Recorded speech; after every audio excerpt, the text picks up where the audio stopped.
please be seated. The record will show the presence of the jury, the defendant, and all counsel. Ms. Arias, you are still under oath. Do you understand? Yes. Mr. Nerman, you may continue with direct. Morning, Ms. Harris. Good morning.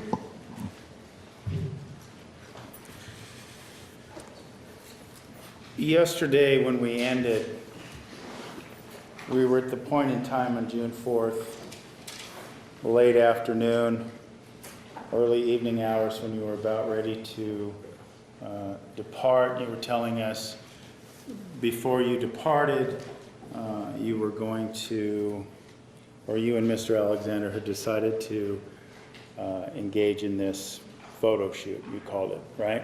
Yes. And this was to take place in his bathroom, right? Yes. Okay. Why was the shower area selected? It was selected for the water. We were going for a certain effect with the pictures and the water. Okay. When you were in the bathroom, you took these pictures with Mr. Alexander's camera you were telling us yesterday, correct? Yes, that's correct. Okay. And where was your, refresh our memory, where was your luggage and your items, your personal items, when you were doing this photo shoot? Well, I think my camera had been put away. I didn't really even bring it out for that part of the trip. So I don't recall specifically, but I think most of my stuff was in the car at that point, maybe except my purse. Okay. When you were in the bathroom, did you have a gun with you? No. Were you holding on to a knife? No. Okay.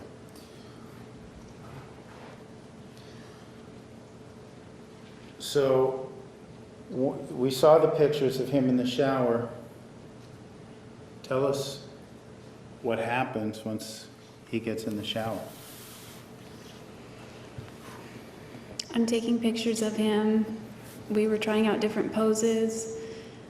We were Are you kind communicating? Is it yeah, we were kind of friendly? laughing. Okay. It was, I don't know, it was a little weird because the background wasn't that great, but the water was okay. And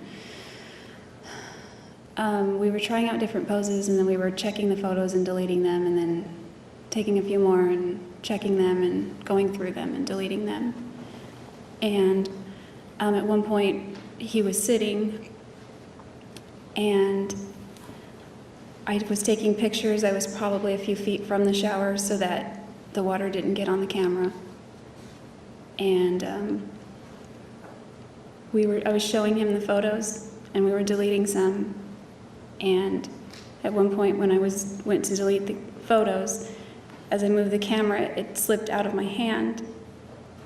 And it didn't like fall right away. I kind of caught it, and then I caught it like a football, like it bounced, and I almost caught it. But it didn't catch it, and it landed on the mat, and then it rolled onto the tile. And where were you when this took place relative to the shower? I was crouched by the shower. I might have been on the mat or on the edge of the mat. Okay. So what happens after you drop the camera? At that point, Travis flipped out again, and he stood up and he stepped out of the shower and he picked me up. I was crouching, but he lifted me up as he was screaming that I was a stupid idiot. And he body slammed me again on the tile.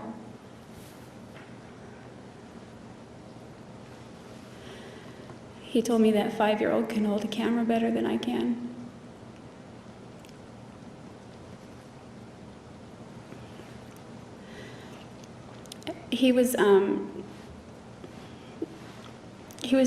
As he was screaming at me, there was spit coming out, or maybe it was water, but I was getting wet, and when I hit the tile, I rolled over on the side and started running down the hallway. And I don't know why I didn't run out of the room. I ran into the closet because the door was open, was my thought. The last time I ran down the hallway, he caught me before I got to the door, and that was another incident in the summer.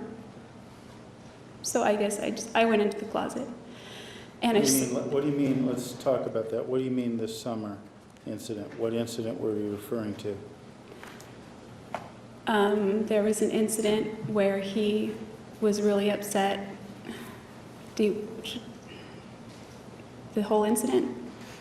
Oh yeah, what happened?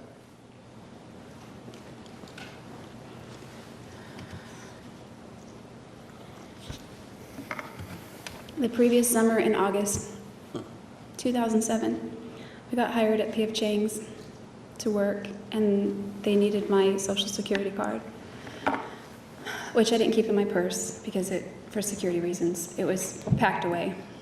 And I was looking everywhere for it, couldn't find it, so I assumed it was in one of the boxes that were in Travis's garage. So I called him. I needed the card for the next day for work. After I'd been looking for it, I wanted to come over and look for it there. He said, sure. It was a brief phone call. It was about 11 o'clock at night. And he sounded sleepy, so I thought maybe he was sleeping. I came over. I went into the side, of course, to go into the garage to look for the box. But this time, instead of going into the garage, the door was locked, which was unusual because it's almost always open. So I think no big deal. I start walking around the back of the house toward the sliding glass door, which is never locked because he had installed a doggy door. So the sliding glass door butts up to it, but it doesn't lock. So as I was walking around the house, the blinds to the living room were open, and I could see this blue glow coming out of the window from the TV.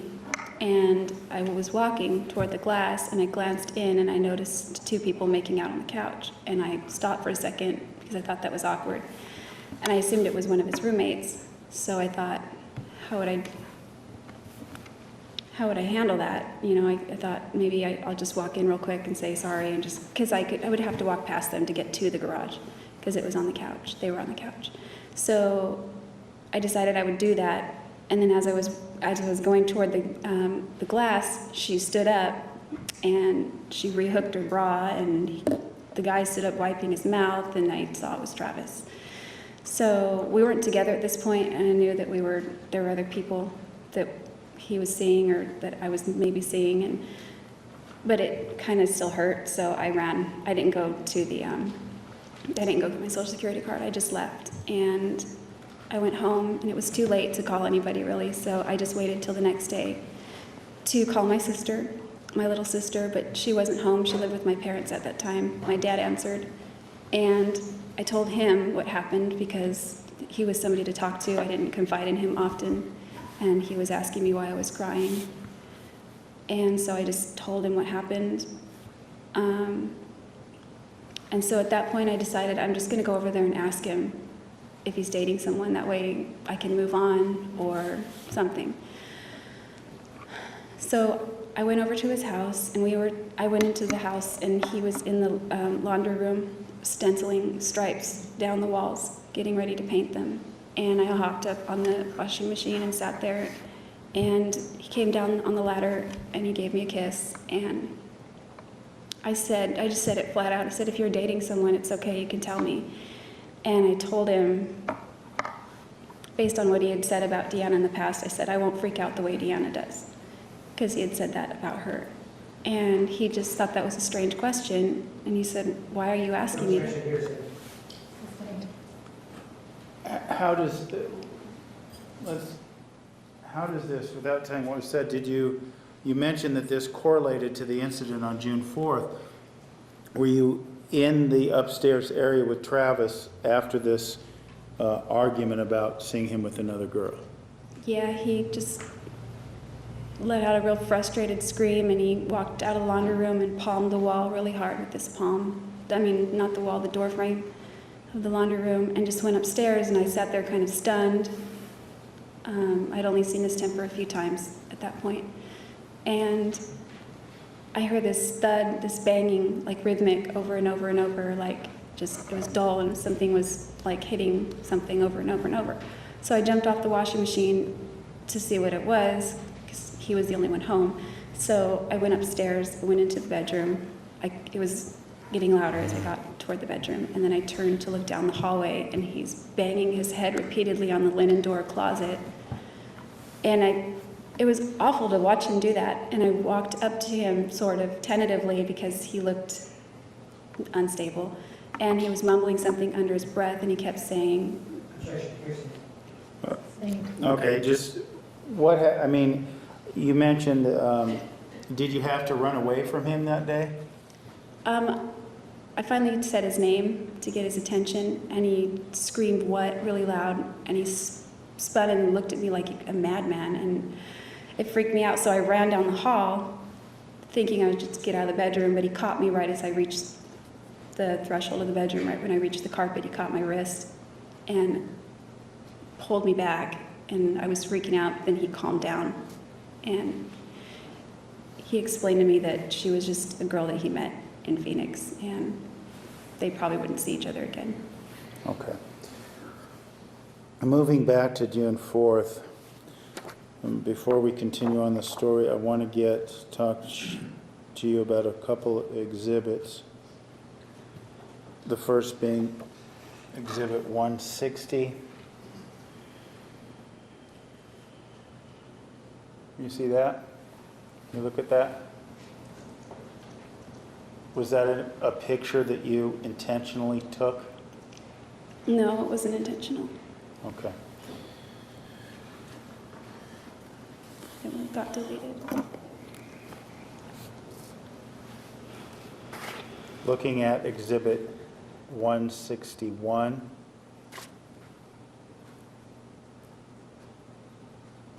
Was this a picture you intentionally took? No, that I didn't take that one.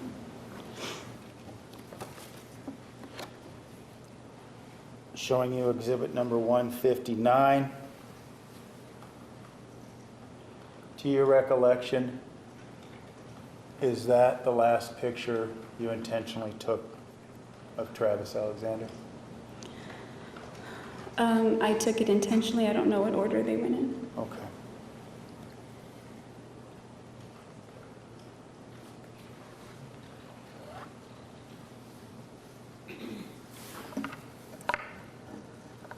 When he slams you down onto the ground,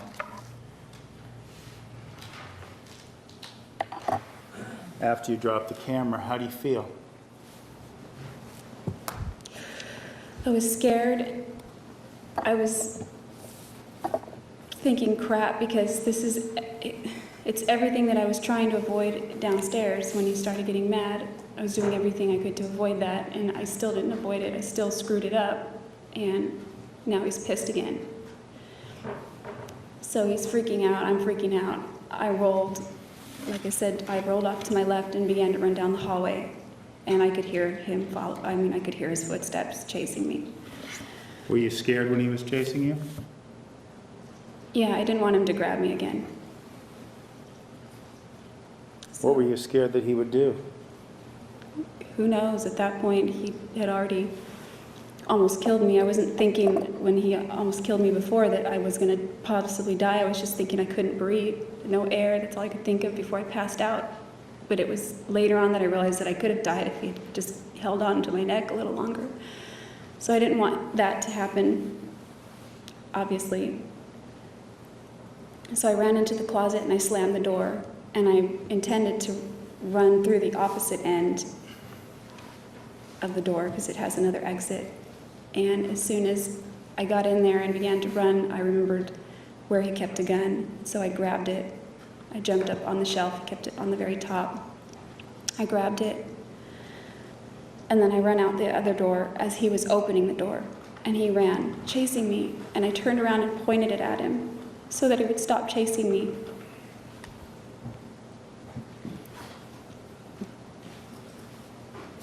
Jodi, I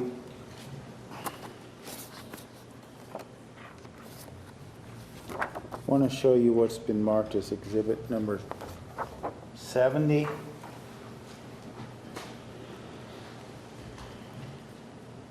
Do you recognize that area? Yes. What is that? His closet. You said that you grabbed the gun from the closet. Can you point to us where the gun was? It's not shown in this picture, but it's up the very top of the shelf, up like right here. Okay, let me But it's show you. above that. Let me show you then what's been entered as Exhibit 69. Does this show the area from which you grabbed the gun? Yes. Could you point to that for us, Jodi? It was up here in the corner, kind of up, right up there. Okay. You told us that you knew the gun was there.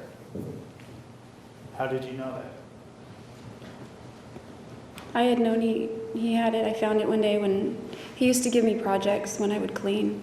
Sometimes it was the floorboards, sometimes it was the light fixtures, and this day it was the closet shelves. I had to pull everything off the shelves and dust it all. So I got onto the top shelf. There was, I don't know if it was shown in that picture, but there's also a seat. So I moved the seat around to stand on it to get up there, and it was up there. Okay.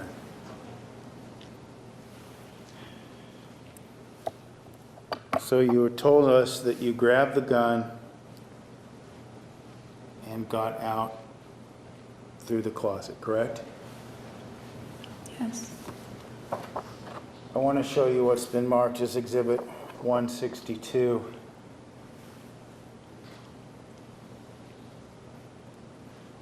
Jodi, how do we look at that picture, please? How do we get to that point in time? What happened between the time you grabbed the gun? and I don't what know we how see? that picture was taken. I'm not asking you how the picture was taken. I'm asking you what happened at that, in between the time you grabbed the gun and what we see here. What happened?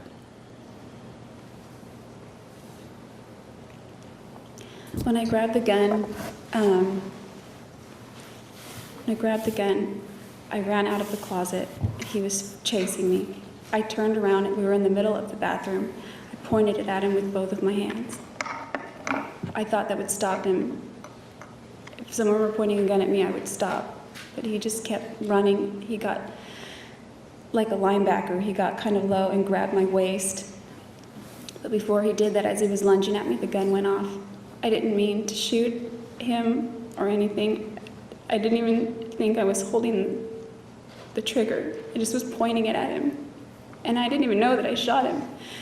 It just went off and he lunged at me and we fell really hard against the tile toward the other wall, like kind of near the scales or whatever those things are. So at this point, I didn't even know that if he had been shot. I didn't see anything different. He was just, we were struggling and wrestling, and he's a wrestler. He had wrestled in high school, and he was getting on top of me.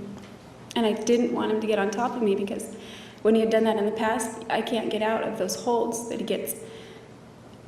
So he's grabbing at my clothes, and I got up, and he's just screaming angry. And after I broke away from him, he said, "Fucking kill you, bitch."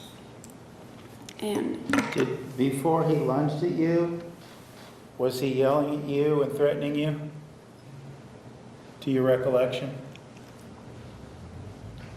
well, he When he was was chasing me, and he was pissed off. Okay. Do you remember him yelling or saying anything? He was calling me names because I dropped his camera. Okay. Do you remember what those were? Well, I remember him calling me a fucking idiot. And I remember him telling me that a 5-year-old can hold a camera better than me.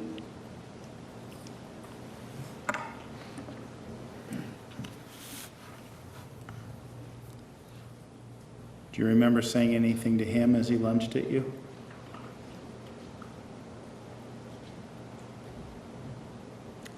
I don't think so. I was crying and running, and I pointed it at him, assuming that he would get the idea that to stop. He wouldn't stop. What do you mean he wouldn't stop?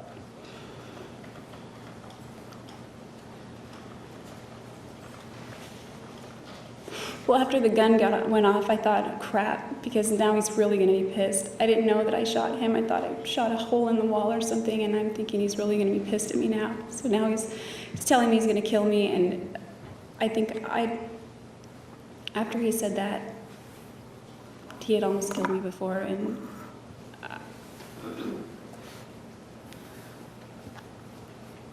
And what? there's a lot of that day that I don't remember. There are a lot of gaps. I don't remember the poses of the pictures. I remember them now that I've seen the pictures, but I didn't remember them until I saw them. I remember taking pictures. I just don't remember the pictures themselves, even though we looked at them. And now I see them, I remember them. Well, let me ask you this, getting us back to that moment in time, not the poses, anything else. You've told us that he said, "Kill you, bitch," and you were underneath him trying to get away. He said that right after I broke away from him. Okay, right after you broke away from him. Once you broke away from him,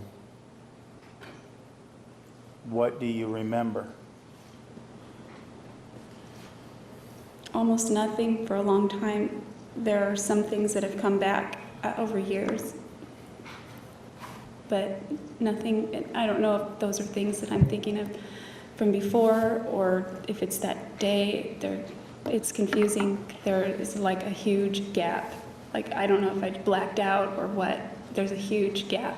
And the most clear memory that I have after that point is driving in the desert. But there are certain little things that have come back, like pictures in my mind that have come back since then. Well, let me ask you this. Do you remember stabbing Travis Alexander? I have no memory of stabbing him.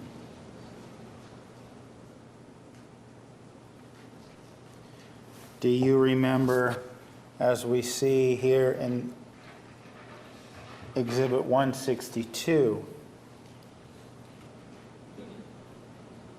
do you remember dragging him across the floor?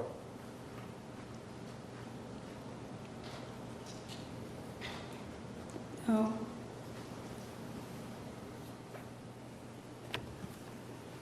I just remember trying to get away from him.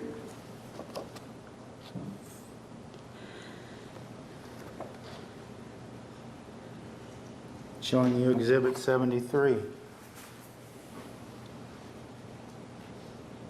Do you remember placing him in the shower?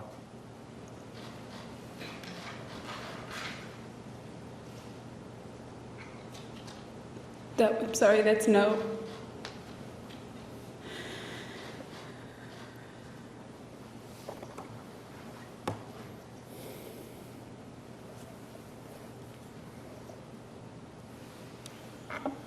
You told us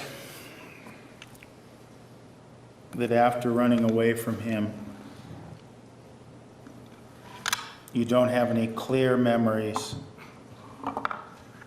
of what happened after that until hours later, right?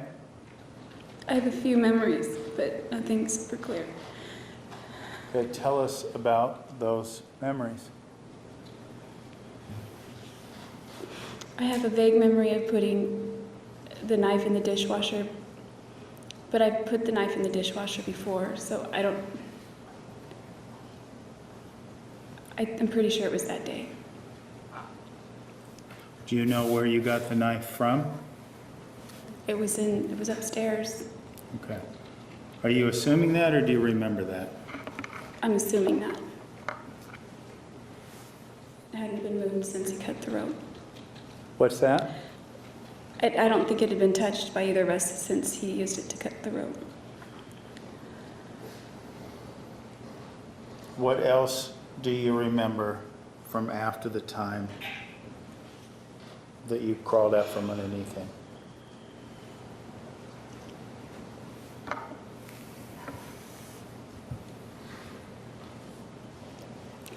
I remember I was in the bathroom. I remember dropping the knife and it clanged to the tile. It made a big noise. And I just remember screaming.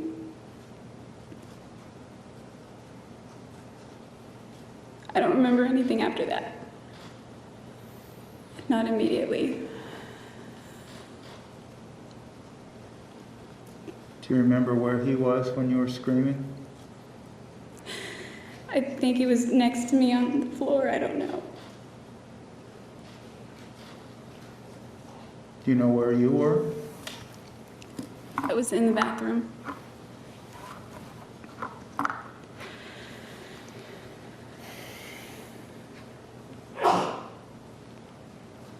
What else do you remember?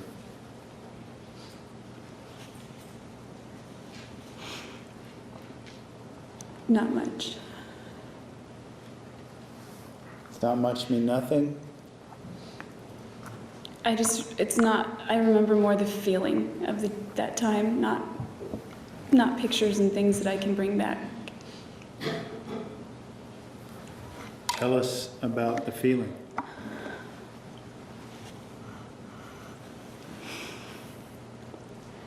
It was like mortal terror. It was like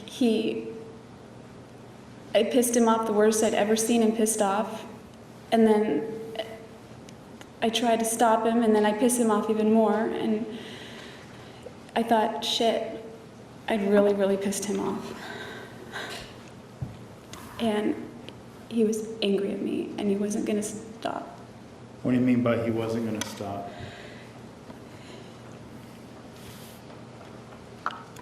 He wasn't going to stop. He wasn't stopping. He was. When you say he wasn't going to stop, did you fear that he was going to kill you? For sure. When he said, kill you, yes. He'd almost killed me before, and now he was saying he was going to. So when he said that to you, you believed him because of past incidents. Objection, lady. Sustained reprise. Why did you believe him when he said, kill you, bitch? Because he'd never said that before, and he'd taken me almost to that point without that threat, and now he was clearly making that threat.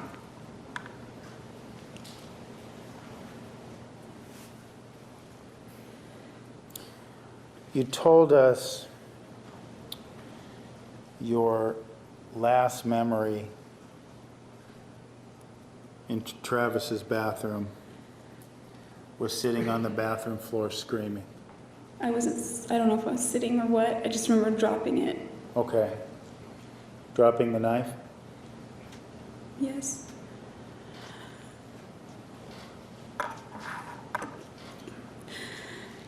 I remember what was going through my head. I don't remember anything else after that. What was going through your head? That I just couldn't believe what had happened, that I couldn't take anything back, what had just happened. And it was like, I couldn't rewind the clock.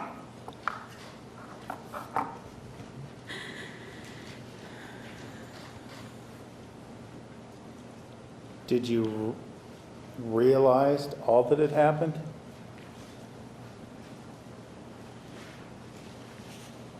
I don't know about all, but I just remember dropping the knife and being very freaked out and screaming.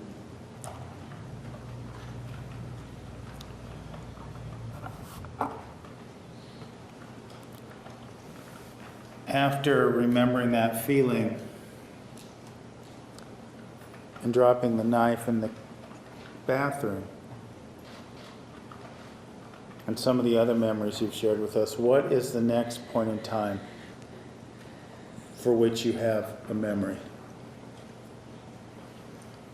from which that I remember. Mm-hmm. I remember driving. I thought I was driving west because I remember the sun was in my eyes for a while. I didn't know where I was going. I didn't have my GPS anymore. I hit a lot of stoplights, so I don't know that I was on a freeway. I hit a lot of stoplights. And then eventually I was in the desert. I don't know where. It got dark.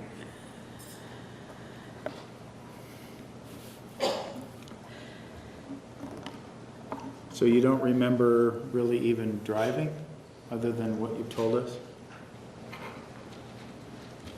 Well, that was the first more or less clear memory after. Okay.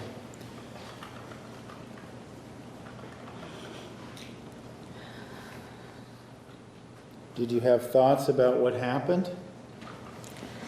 Yes.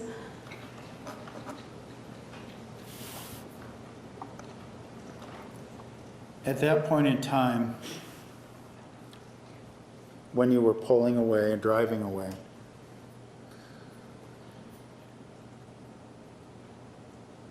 did you have the gun with you?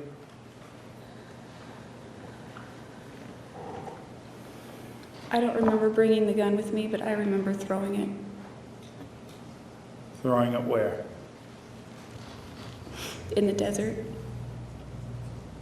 Okay.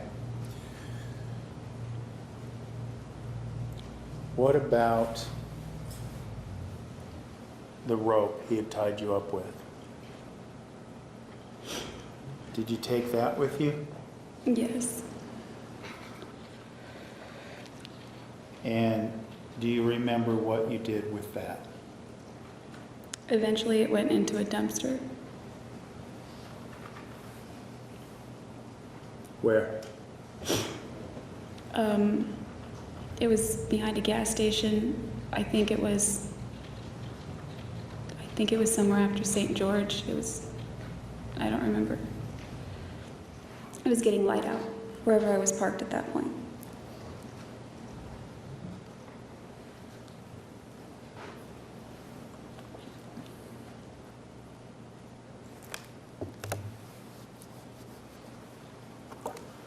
Do you remember? Well, let me ask you this. When you were driving, was there blood on you? Yes. There was, when I finally came to, I saw there was blood on my hands. And I didn't have my shoes. I didn't know where my shoes were. I was in the middle of nowhere, so I pulled over. And I got out of my car. I was really thirsty. So I had a case of water from Costco in the trunk. So I got some water, a water bottle. I rinsed my hands off with it as well.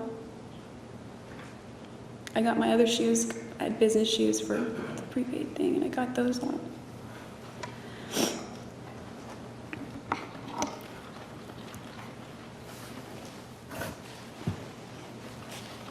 When you do this,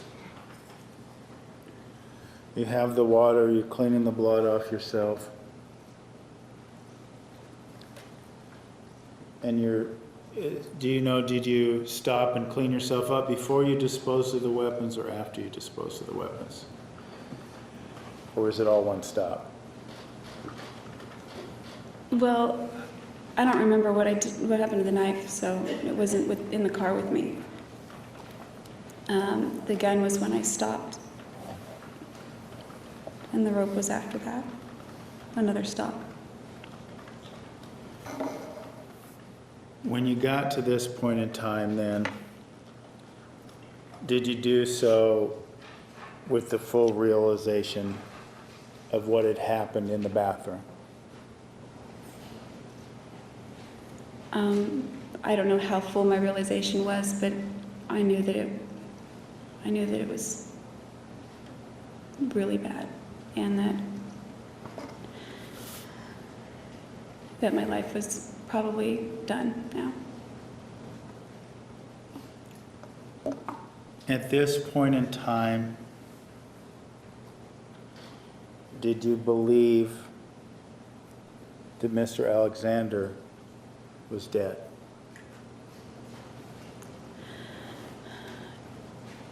I believed that, but because I didn't have any clear memory of. She believed whether he was alive or dead.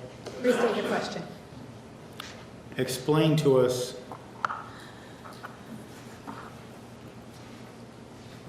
if you believed Mr. Alexander was alive or dead. Let me just ask you this, yes or no, did you believe he was alive? I didn't know, but I didn't think he was, because I didn't know. I thought he was not alive at that point. Was there a part of you that hoped he was? Yes. Of course. What's that? I said yes, of course. What do you mean, of course?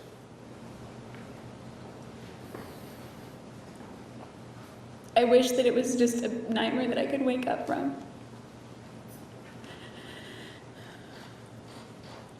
And then just find out that everything was still the same way.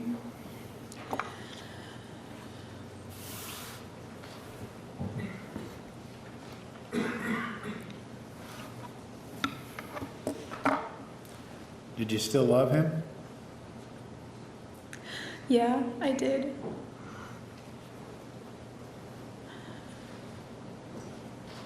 Do you still love him now? Yeah, it's a different love, but yes, I do.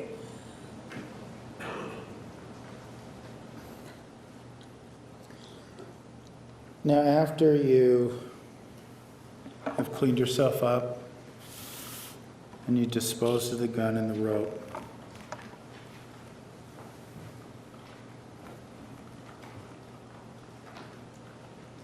what do you do next?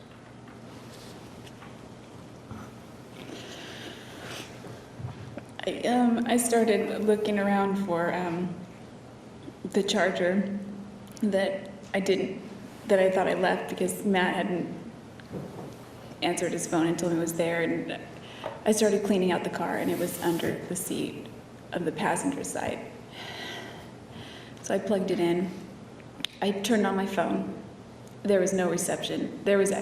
As I began to drive, some reception came, like one little bar, and then two, and then one, and then none. And I think I had voicemails. I kept trying to check them, but the reception wasn't strong enough to complete a call. So I don't know if I had text messages or not, but I text. Why are you interested in your voicemails at this point in time? Well, I realized at that point that a lot of time had lapsed, and that people would probably be wondering where I was. I realized that it was irresponsible of me to just hang out with Travis, but he always was the priority whenever we got together, and so all my other responsibilities just they went to the back burner. So at this point I thought, well, Ryan was expecting me, Leslie was expecting me, all these people are expecting me. I don't even know which way I'm going at this point. I don't even know what I'm going to tell them. Maybe I'll say I got lost. I don't know. I'm thinking of all these things. So I finally get to this sign where it says Las Vegas is like 100 miles away. So I thought, okay. I had an idea sort of where I was at this point. And then I came upon the Hoover Dam, and there was a checkpoint there. I had to stop, and then they let me go through it. And on the other side of the Hoover Dam, I stopped again and pulled over. And at this point, I realized I was in really deep trouble. And I started thinking of what I could do to delay the inevitable. Well, let me ask you about that. Your phone was working then? It begets the question, why not just dial 911 and tell them what happened? I was scared, and I couldn't imagine calling 911 and telling them what I had just done. Why not?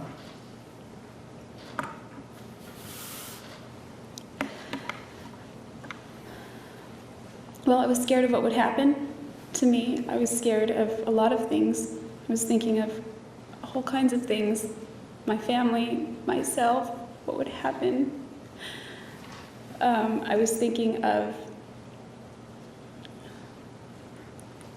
having to explain that. Having to explain what? How the day ended up unfolding. I was just really scared. I was actually very scared going through the checkpoint too. I thought, oh my gosh, they're gonna pull me over and this is it. Well, you talked about, you said that the people expecting you to be in Utah, Ryan and Leslie, and you mentioned delaying the inevitable. What did you mean by delaying the inevitable? I knew I'd messed up pretty badly and that the inevitable was going to be that it's not something that I could really run from. You said that you messed up pretty badly, but he attacked you. Why did you feel like you messed up pretty badly?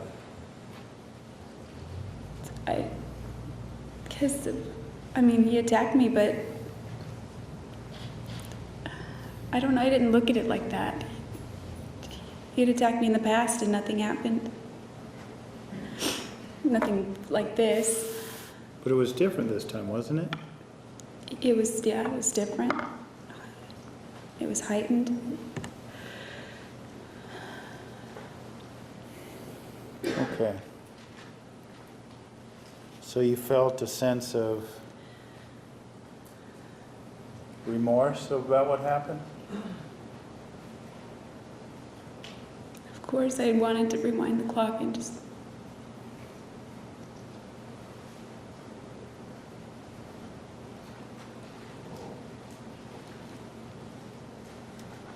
And what? So that never had happened. I was thinking at the time, the camera, if I wouldn't have dropped the camera, but I realized there were probably other steps that could have been taken, even though he got really mad. And even though he threatened to kill me, maybe I'd have run left instead of right. So you're regretting not taking alternative steps, right? Is that correct? Sustained, rephrase. You were you angry at yourself?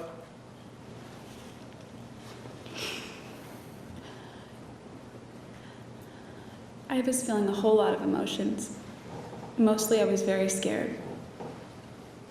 And I was very upset. And I was very... I don't know, it's hard to explain because I just wanted to die.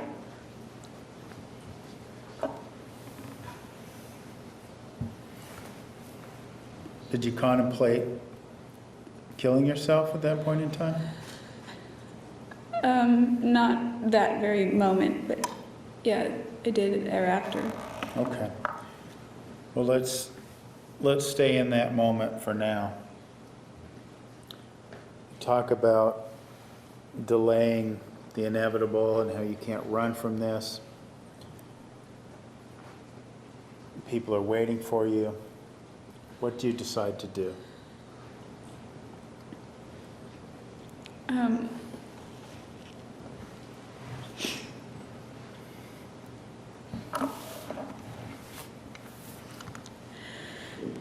I knew that my life was pretty much over, but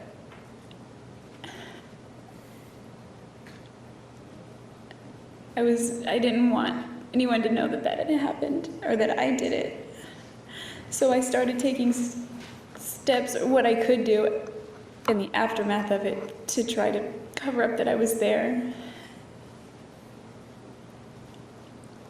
So I did a whole bunch of things to try and make it seem like I wasn't ever there. Do you remember what those things were? Yeah, when I pulled over at the Hoover Dam, I thought of, well, I had called Ryan at that point, and Leslie said we called Travis because we thought maybe he would know where you were, because we know that he still talks to you. And so then she said, I've left a voicemail, and I thought, oh, okay, so they're gonna find his voicemail. Maybe I should leave a voicemail. So I called his phone to leave a voicemail. I didn't really know what I was gonna say. I just thought, at this point I told Ryan I got lost, and I told Leslie the same thing. And his voicemail picked up, and I started trying to say that too. But I was crying, and I was trying to make it to sound cheery, but I was crying, and so I would hit pound, and I would listen to that message, and it didn't sound right. So I would delete it, and I would try again, and that one, then I started crying in the message, and that one didn't sound right, so I deleted it. And I would try again, and then I was talking too fast in this one, or I started crying in that one, so finally I'm frustrated, and this call is a long time, and I hit pound again. I erased the message by hitting 3, and then I started recording it again, and then I listened to it that time, and I was like, okay, it's good enough, I'm going to leave that, and so I had that message sent. So this was your effort to try to act as if you weren't present in Mr. Alexander's home on June 4th? Yeah, I figured that eventually his voicemails are going to be listened to, and I thought that'll just, throw the scent off for a little while, so to speak. Okay. So after you make these calls to Mr. Burns, Miss Jodi, and Mr. Alexander's voicemail, what do you do next? Kept driving past Vegas. Where were you intending to go? I realized that in order to keep up that pretense, I had to keep part of the schedule that I was sticking to. So my intention was to show up in Utah, make an appearance, and go home. Okay. And showing up in Utah, was that for the business meeting that we had heard about earlier? Yeah, whatever was going on that day. It would have been a briefing, I think. That's what I went to. The overall intent of going to Utah was to spend time and get to know Ryan Burns, right? That was the whole purpose for the trip, initially. Okay. That and to see places on the list and for my photography. All right.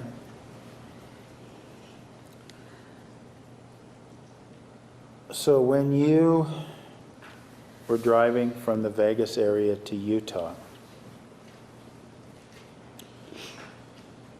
did you contemplate what sort of behavior Mr. Burns was expecting out of you when you got there?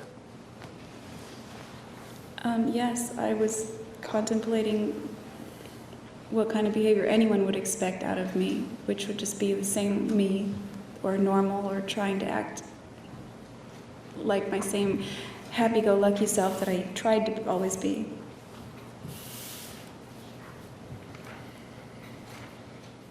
So, as it relates to, and I'm going to ask about just a couple of people because we've seen them throughout the course of this trial.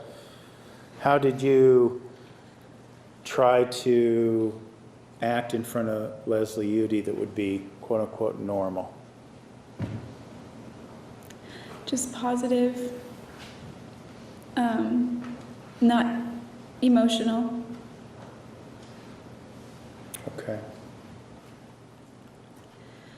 And what about Ryan Burns? You'd exchanged flirtatious text messages with him. Heard about this being a budding romantic relationship, at least from his perspective. What did you feel like acting normal would mean with Mr. Burns?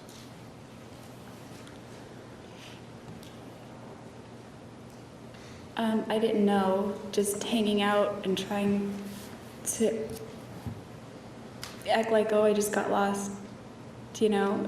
And I'm kind of dingy anyway, because when I did, everyone thought, oh, that's just Jodi, so I thought, okay, that's good. Objection. She's non-responsive as to what Mr. Ryan Burns expected.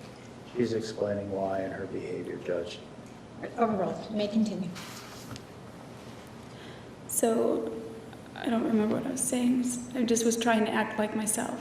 And Well, what did that mean with Mr. Burns? Did you contemplate what expectations he might have based on your previous dialogue? Yeah, I did, I guess. He didn't expect sex or anything like that. Objection, speculation.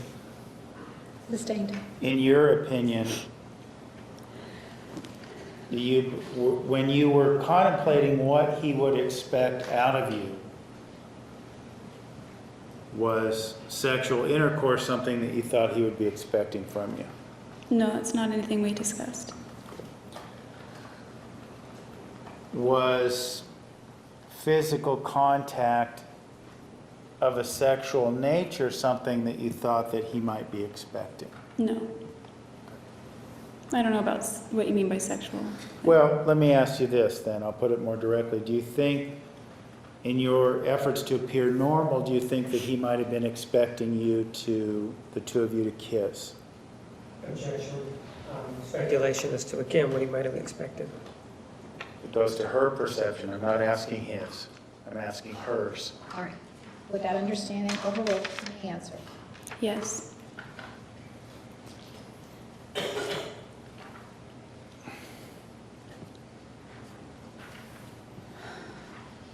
Did you feel as if he had the expectation that this time together would be romantic or romantic? I don't know how romantic. I just was going with the idea that we would just hang out and have fun and get to know each other and see if there was any spark there or not. Okay.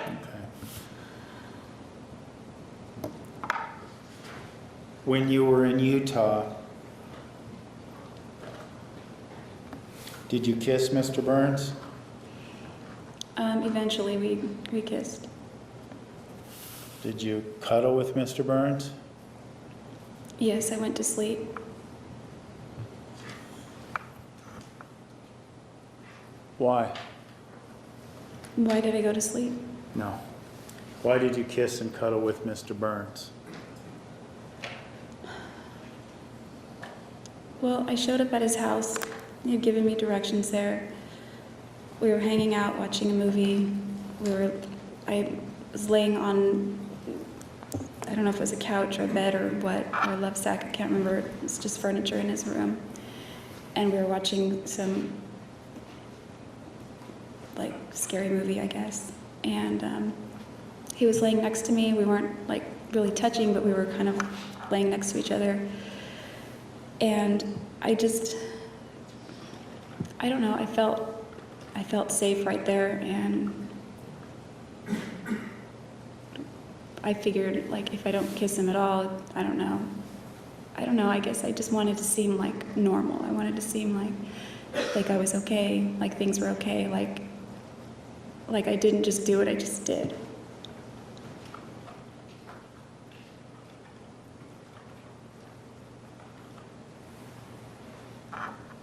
And that was a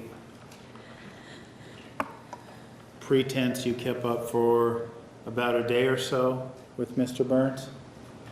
I think I went to, not even that. I had gone to the restaurant earlier with him, or I followed him there. I went to the business briefing, and then I needed to get on the road. It was Thursday night. I had to work on Friday, but I don't know, I just needed to get home. So I went back to his house. We set the alarm, and I think I slept for 2 or 3 hours, and then I got back on the road. You mentioned going to the briefing and the restaurant and driving around with Mr. Burns. Do you recall hearing the testimony of Officer Galletti? Yes. And he had pulled you over for your license plate being upside down. Do you recall that happening? Mm-hmm. Yes, I remember that. Okay. Did you put your license plate upside down? No. Do you have any idea as to how that happened?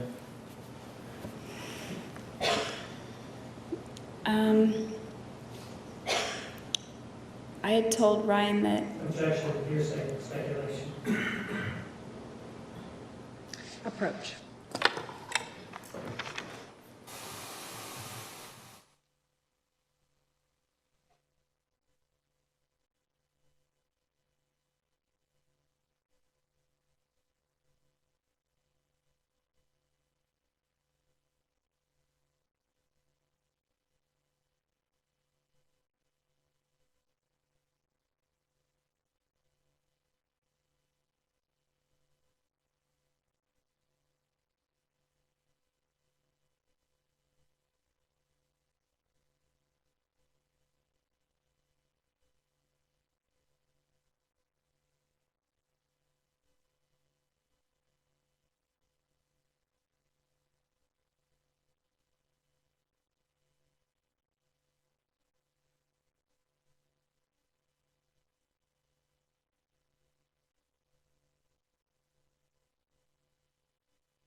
Let me ask you, before Officer Galletti pulled you over,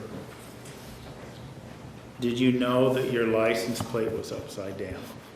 no, I did not.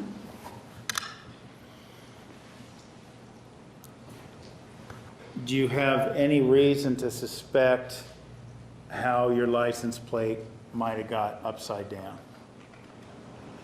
I could only think of 2 things. One, I rented it that way and didn't notice it. Or 2, when I'd stopped at Starbucks in Pasadena. When I was walking toward my car, the parking lot was packed. It was dark though.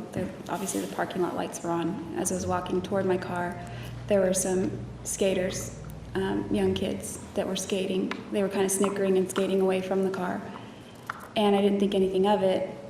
But as I got into the car and began to back out of the parking space, my headlights hit something bright, and I realized it was reflective. So I got out just to check what it was, and it was a license plate, and mine was just removed. The license plate had bugs all over it, and the car that I just rented had bugs all over the grill except where the license plate was. So I just said, "Oh, this is my license plate." Let's clarify here, because just to be clear, are you talking about this license plate you saw, one that was on the front of the car or the back of the car? It was on the front. Okay. So your rental car had 2 license plates, to your recollection? Mm-hmm. Yes. Okay. All right.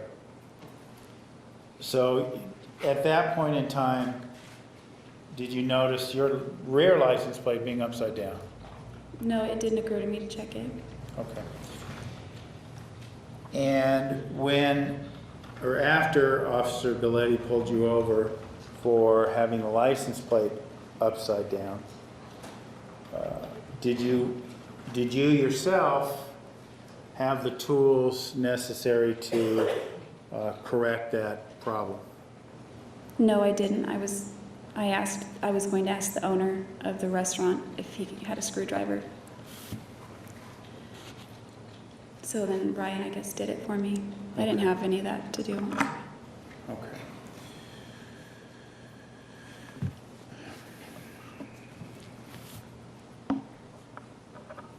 After, you said you slept a few hours at Mr. Burns, his residence, before you got back on the road to Wairika. Did you kiss him that morning before you left as well? Yeah, we kissed goodbye. We had fallen asleep on the love sack, and we woke up with when my phone went off with the alarm.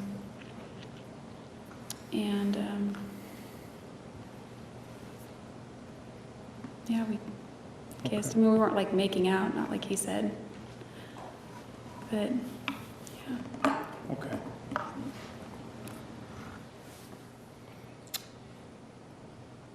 So, after you leave Mr. Burns' house, you're still in your rental car, correct? I mean, you're driving your rental car back to Wairika? Yes, I was. Okay. And this would have been a day and a half later that you're returning to Wairika, right? I was driving back early Friday morning, hoping to make it on time to Wairika for my shift at 4 o'clock. Because you were expected there, right? I was expected there, and nobody. It's a small restaurant. There's nobody else that would. I don't know. Okay. Well, let me ask you this. What was the plan? What were you going to do? What were you going to say?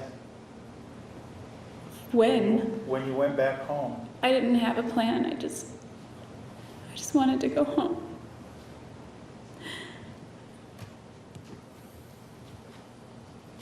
I wanted to go home and act as normal as I could. For the time being, I didn't know what to think. I just wanted to die.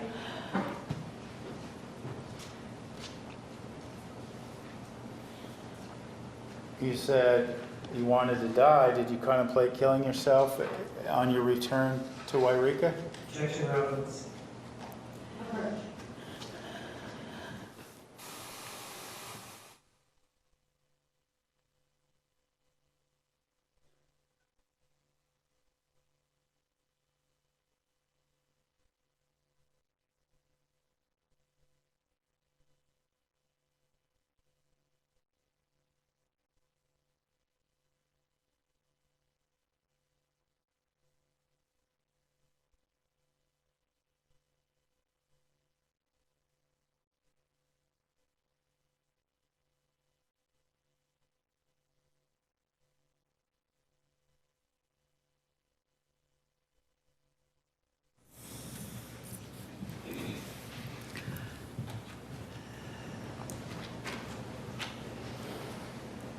Were you contemplating killing yourself as you were returning to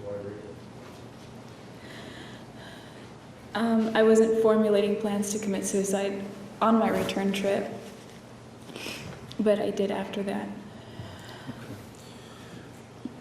And I want to make sure we heard you correctly. You said you didn't formulate any plans on the way back home? I wasn't thinking of it. I just wanted to die.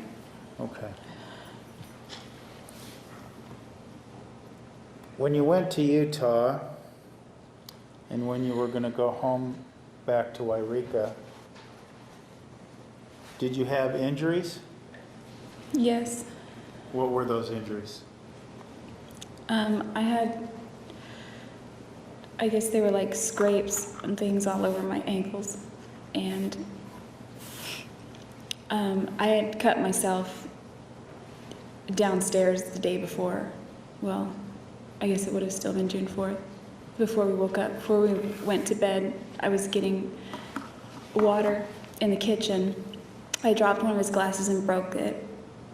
And he didn't get really mad, but he called me klutzy. So I was picking up the glass, and I cut myself with the glass. So I had that injury, but it was, I guess, unrelated. But when I pulled over in the car, when there was blood on my hands, it had reopened, and it was bleeding a little bit. It was kind of, I don't know, it wasn't really a deep cut, but it was bleeding a little bit. So, what did you, when you were in Utah, I should have asked earlier, when in Utah, did you formulate a excuse for this injury? Yeah, I think I said I cut myself.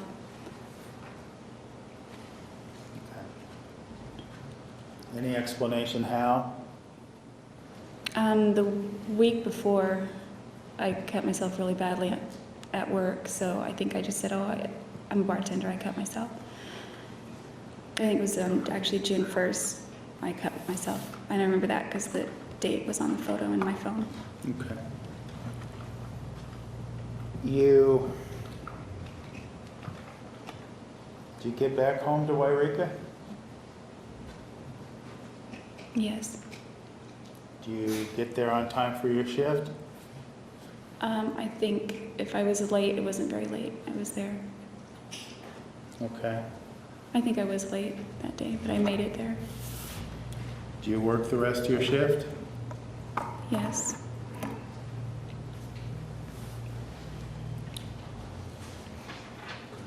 At this point in time, had you seen any of your family members yet? Probably my grandparents.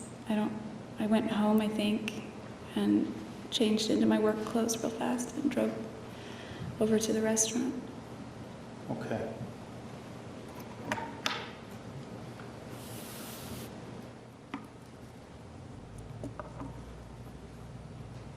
When you got home, what did you tell your family? I didn't tell them anything.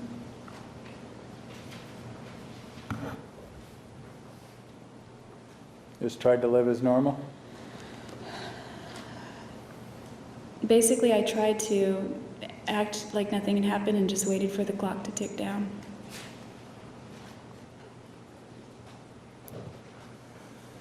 What clock are we talking about? To your arrest? Yes, that clock.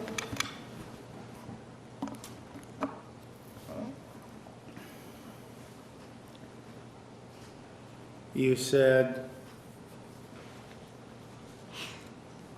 you got back in early June and back to Wairika, and you were arrested in July.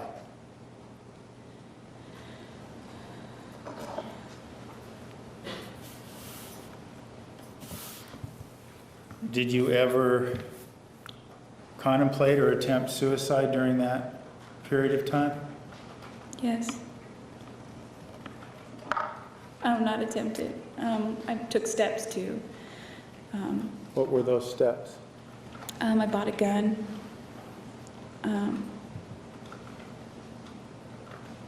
When you say you bought a gun, where did you buy the gun? It's called Don's Sporting Goods. It's on Minor Street in Wairika. So you bought it at a sporting goods store.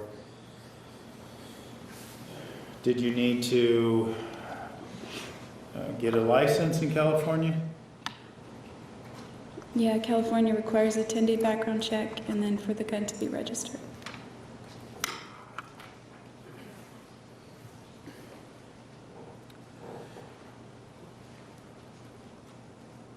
Apart from buying the gun, did you take any other steps relating to killing yourself? Yes, I began to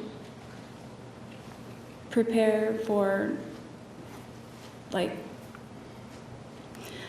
there were things that I didn't want to come out about Travis, or that I was participating in with him, and so I got rid of the clothes, the underwear, the boys' underwear. I got rid of that. Is that the Spider-Man underwear? Yeah, Is that a yes, Jody? that's a yes. Sorry. And what else did you do?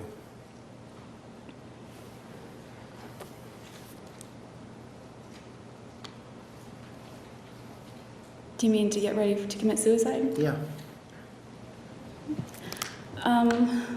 I was going to leave the area so that, I mean, I was on the fence about suicide. I wanted to kill myself, but I also knew that if I don't kill myself, I'm going to get arrested, so it's one or the other.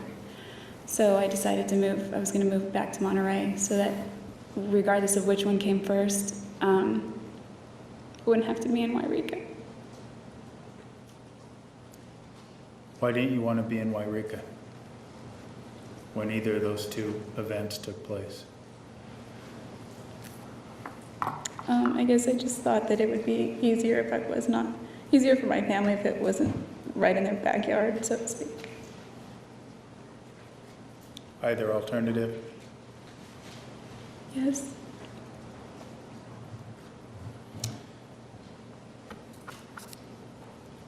Now,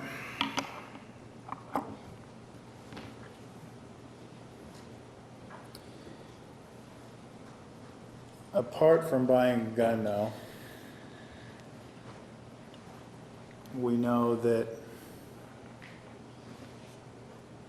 you had several phone conversations with Detective Flores when you lived in Wairika, didn't you? Yes.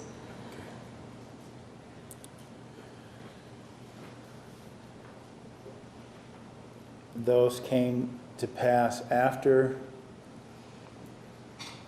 you learned from other parties of Mr. Alexander's death. Is that correct? Objection, lead. When did you make those phone calls? I think I tried to call him on June 10th. That was the first time you tried to speak with him? Yeah, I left him a voicemail. What prompted your call to Detective Flores on June 10th? I think Leslie encouraged me to call them, call him. Well, let me ask you this question. When were you informed that Mr. Alexander was dead? Dan called me the night before. Dan and who?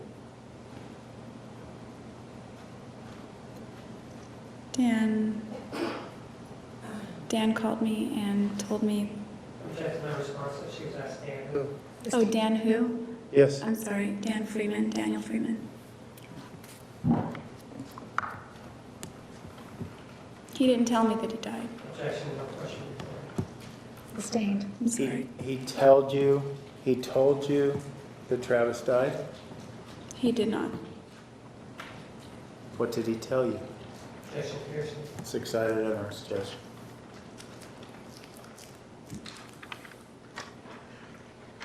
We're going to take the noon recess at this time. Ladies and gentlemen, please be back to the designated area 125. Please remember the admonition. You are excused. Please stand for the jury.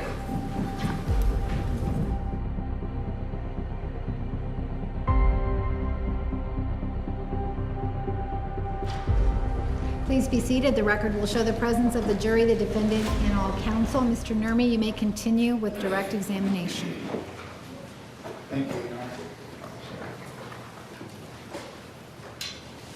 Ms. Arias, before lunch, I think,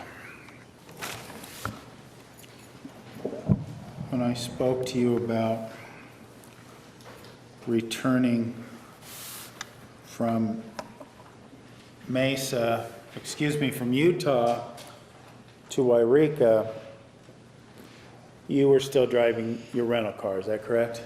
Yes. And did you return that back in Reading where you got it? Eventually I did, but not on time. Okay. You say eventually, do you recall when you were supposed to have it back versus when you did get it back?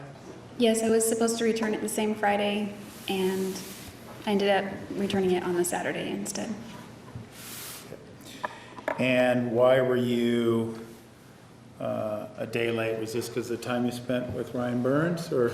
Yeah, I overslept, and I underestimated the time that it would take to get from West Jordan to Wairika, or to Reading. So if I would have cut over to Reading to drop the car off at the airport, it would have made me late, even later than I was for work. So rather, I just took the highway around the northeast side of Mount Shasta and went straight to Wairika because it was faster. But I called the car rental place first to make sure I had permission to do that. Okay. So when you went to Wairika, back home to Wairika, what car were you driving? From that trip, the rental. Okay. And then you went back down to Reading and then back home again?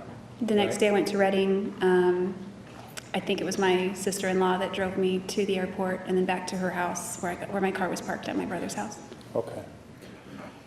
Now, based on the timeline we've been talking about regarding your time in Utah, do you recall what day your shift was back? And this was at Casa Ramos, right? You're still working there? Yes, Casa Ramos. Okay. And what day was your shift on? What day were you scheduled to work, I should say?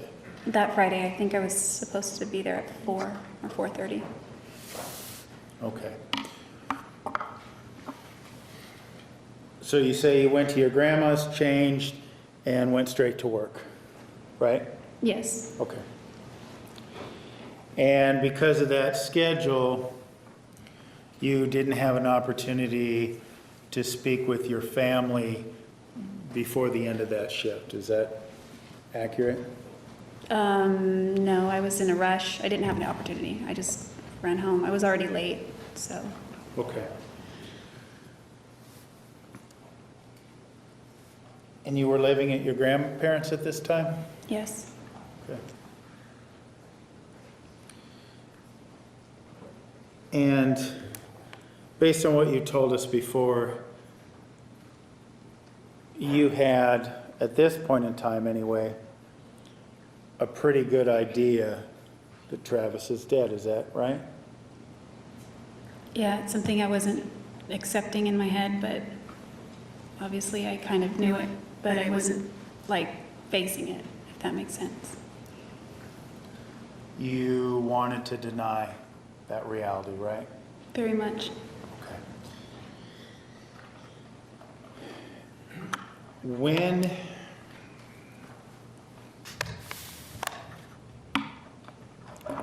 well, let me ask you this. On this point in time,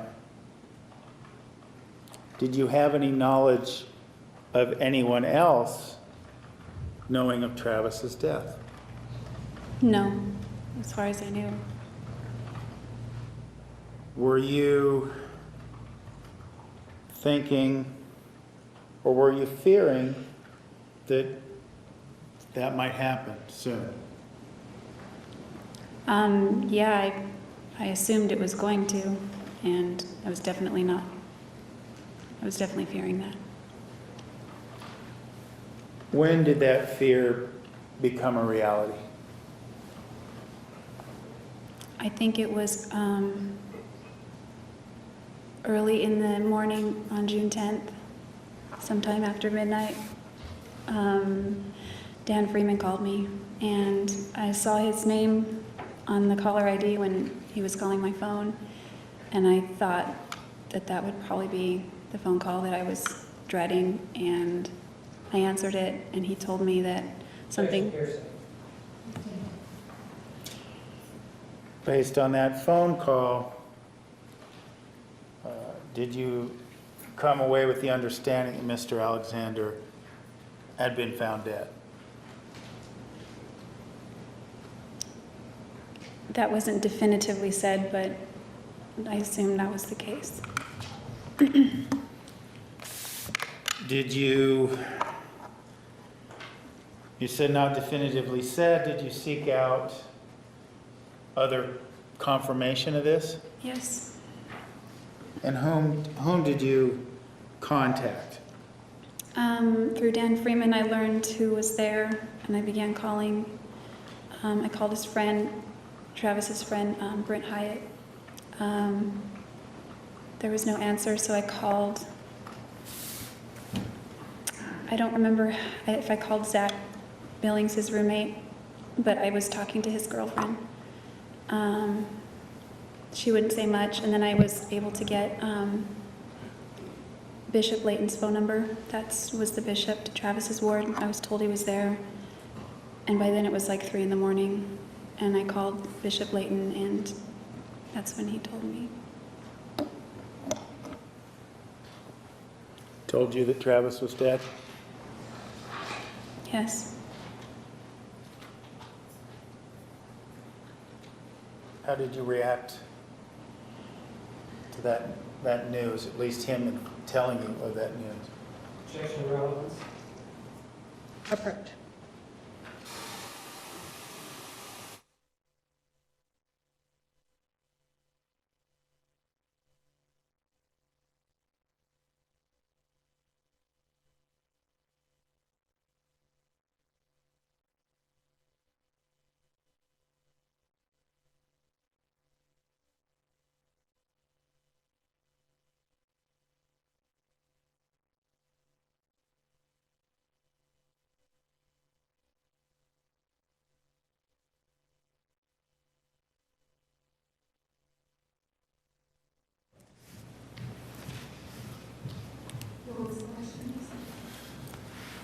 When you received confirmation from Bishop Layton that Travis was in fact dead, how did you react to that?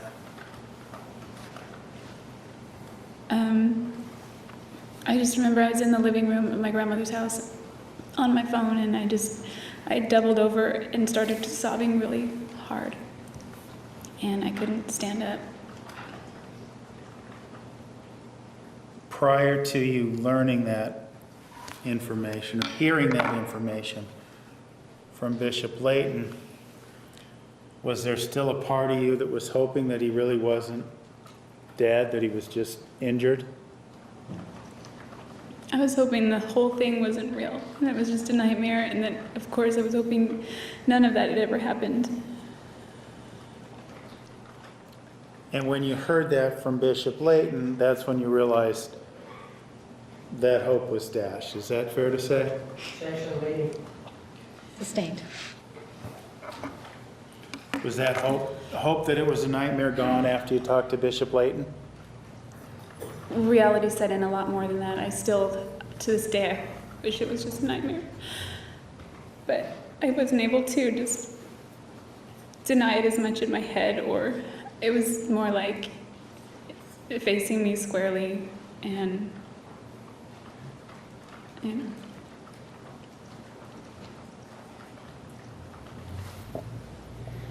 Can you describe, apart from facing you squarely, could you describe those emotions that caused you to double over?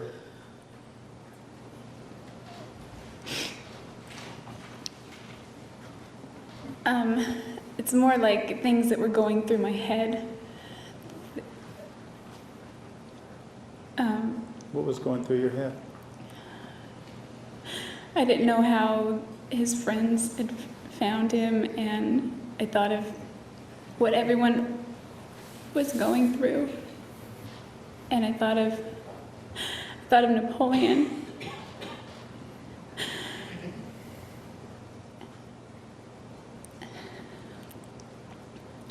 I didn't know what to think. I It was a disaster, and I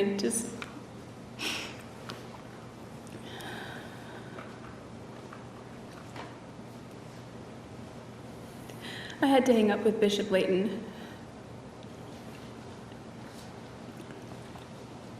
After you hung up with Bishop Layton, what did you do? I was scared. I figured I'd probably get arrested like the next day or something. And I was still trying to keep up the pretense that Objection, she was asked what she's supposed to do. Sustained. You said you feared arrest at that point. What was your plan? You talked about earlier about, was this when you decided, well, I'm either going to kill myself or I'm going to move to Monterey? no, I knew I'd get arrested or I'd end up probably killing myself. Around that time, no, I hadn't decided yet to move to Monterey, but it came like a few days later. Okay. Well, we've heard earlier about your conversation with Detective Flores that happened on June 10th. Did you have this conversation after you spoke with Bishop Layton? Yes, later in the day, I don't know, it was like 3 in the morning that I spoke with Bishop Layton, and I think it was in the afternoon that I spoke with Flores. Okay. You called him, right? Yes. Why? Leslie encouraged me to, and I thought, she said that, Objection, hearsay. Sustained. Leslie encouraged you to talk. By Leslie, we're talking about Leslie Udy. yes, You had spoken to her after you learned of, after you spoke to Bishop Layton. Objection, meeting. yes, Okay. the next day, or later in the day.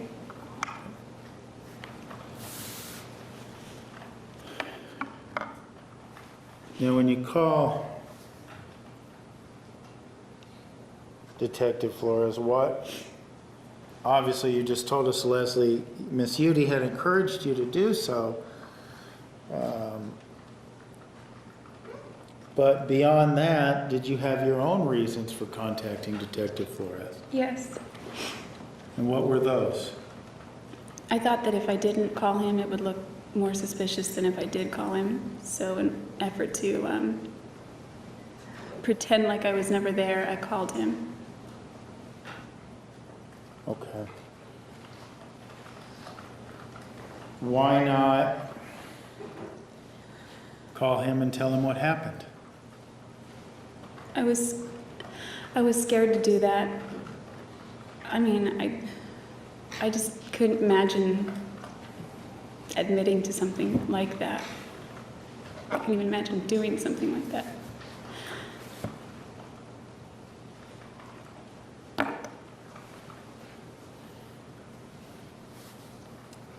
So you called him to act as if to begin putting up the facade that you had nothing to do with it. Is that what you're telling us? Yeah, I began that facade almost right away because I didn't want anyone in Utah to know either, but that's why I called him also. So to try to continue the facade that you began in Utah, you called Detective Flores. Yes. Okay.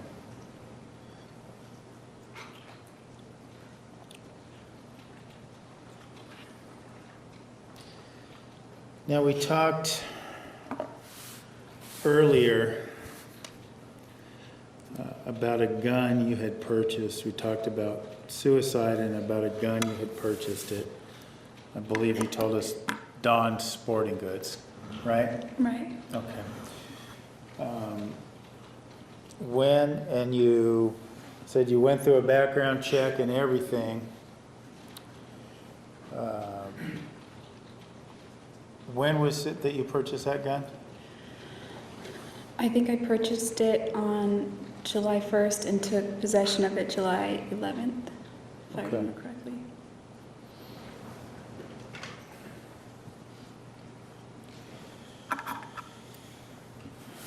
And what kind of gun was this? 9mm.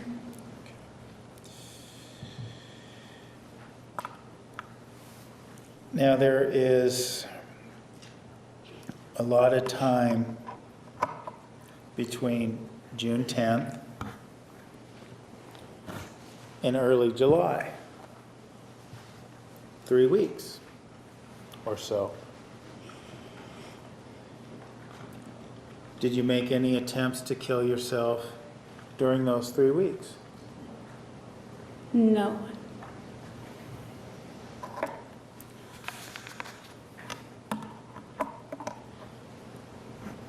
During that time period, you also made various calls to Detective Flores. Yes. Why were you continuing to do that?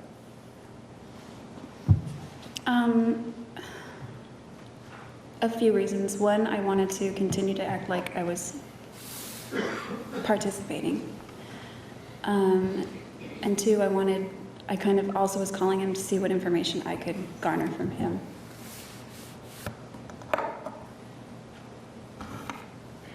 Because you wanted to get whatever sense you could of whether you're going to be arrested soon. Is that right?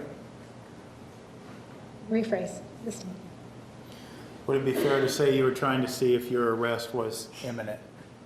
I knew it was imminent. I just wanted to see how much, I wanted to try to determine how much time I had.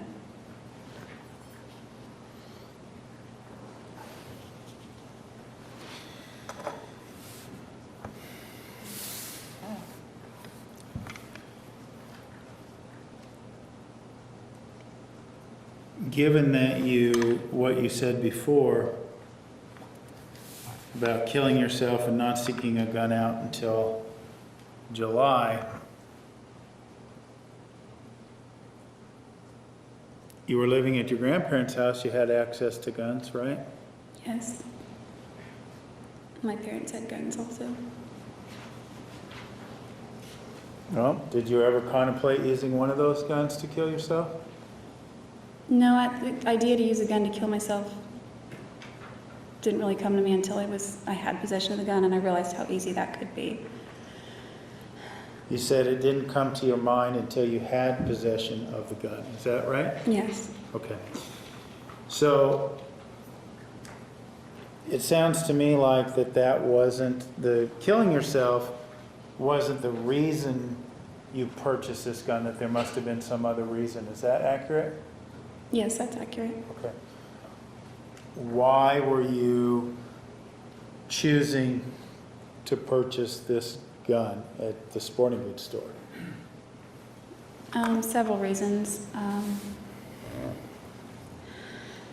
My dad has always owned guns. Daryl has guns.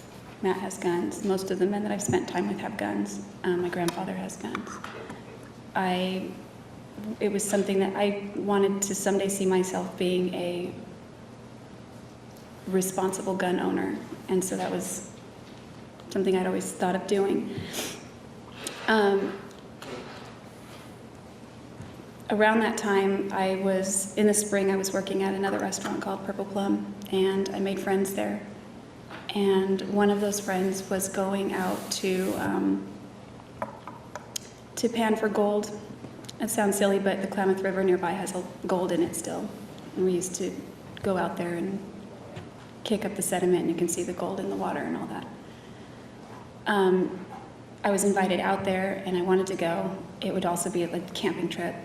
At that point, everyone that was on board, except for me, were all men. And even though they were my friends, I didn't want to, I don't know, it just seemed like I knew they drink, you get out there in the middle of nowhere, you have a bunch of drunk guys, one female. I just didn't want to end up in a situation. So I thought it would be good to have the gun with me when I went there, just as general protection anyway, because I'm out in the middle of nowhere. So we were going to go out there and spend the weekend out there at the Klamath River, seeing what we could dig up or in the river, and just camp. And so that was another reason that I wanted to have it right then. Why, what were you fearful of these people would do something to you? Well, I mean, it was a bunch of guys, and I mean, I didn't feel as safe anymore. Around guys? Yes.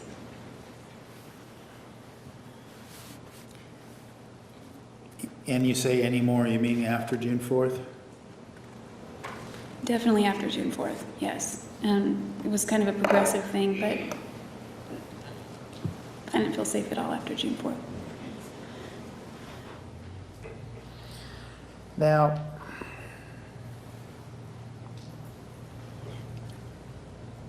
after Travis's death was discovered by the rest of the world, were there services for him, funerals, memorials, things of that nature? Yes, there was a memorial service at his church in Mesa, and the funeral, I believe, was held in Riverside. Did you attend either of those? I tried to attend both, but I only made it to the memorial service And that was the one in Riverside? in Mesa. Mesa.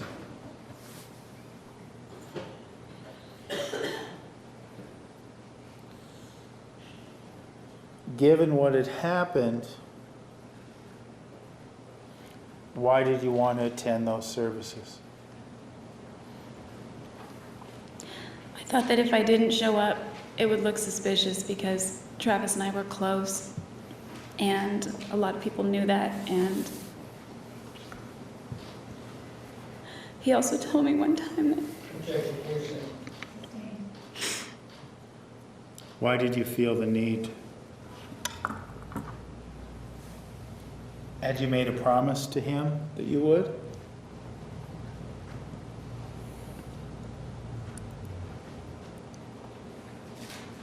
the subject of my funeral came up one time, and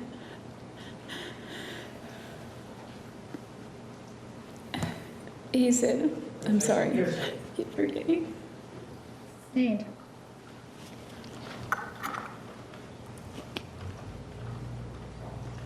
And you and Travis had an agreement that you would attend each other's funerals? Something to that effect. He was going to give a eulogy or something if I ever died. And keeping that promise or that deal still meant something to you? Yes. I'm sorry, Miss Harris, what? Yes. Why?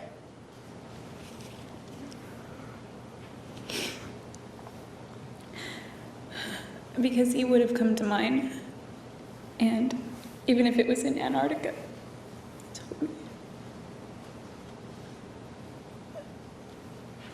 But Jodi, I have to ask, he throws you down on the floor, says, "Fucking kill you, bitch," and you fear for your life. Why doesn't that kind of conduct just kind of throw that promise way out the window? No, I don't think so, because whenever he lost his temper,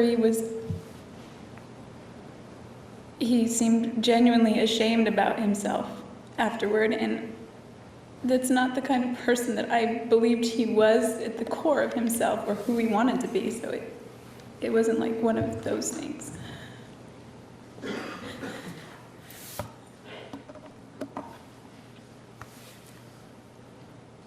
So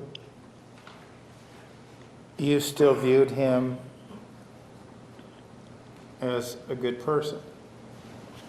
Objection needed. Rephrase. Is that correct? That you still viewed him as a good person? Objection needed.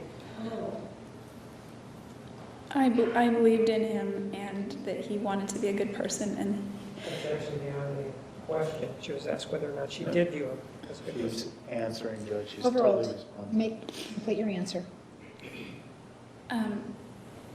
I've seen very, very good sides to him, and that was the person that he wanted to be, and that's the person he wanted to embrace. And so, I mean, I've got sides that I'm not proud of, and he did too, and I just figured that's part of being human, and he had really good sides too.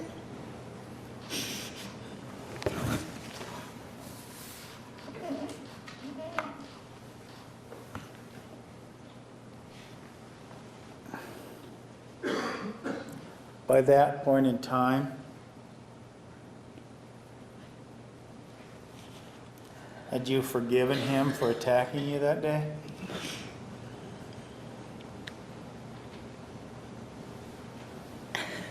By the time I went to the services, Mm-hmm.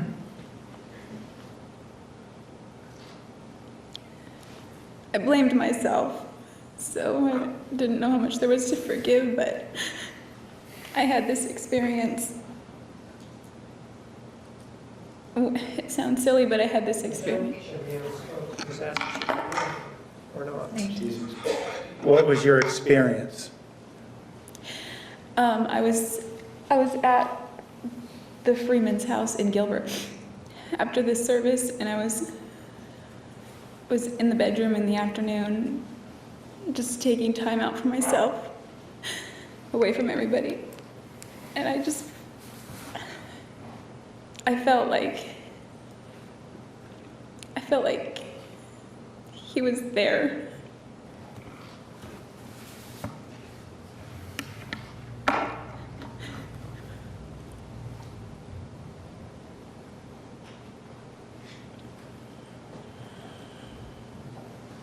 And what did that experience mean to you?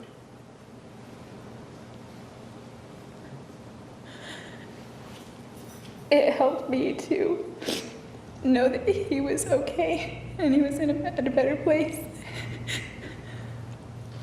And maybe that he wasn't mad anymore.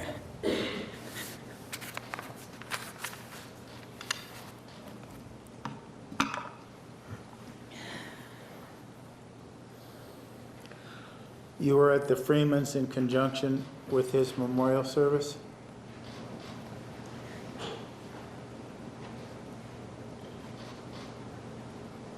Yes.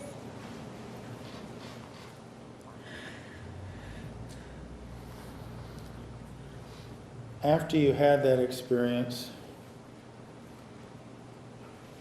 do you forgive yourself for not escaping? Objection to assume facts are evidence. That she was escaping. She's already testified to that, Judge. Judge, I make the objections. The way it works is I make the objections, you Counsel, decide. please approach.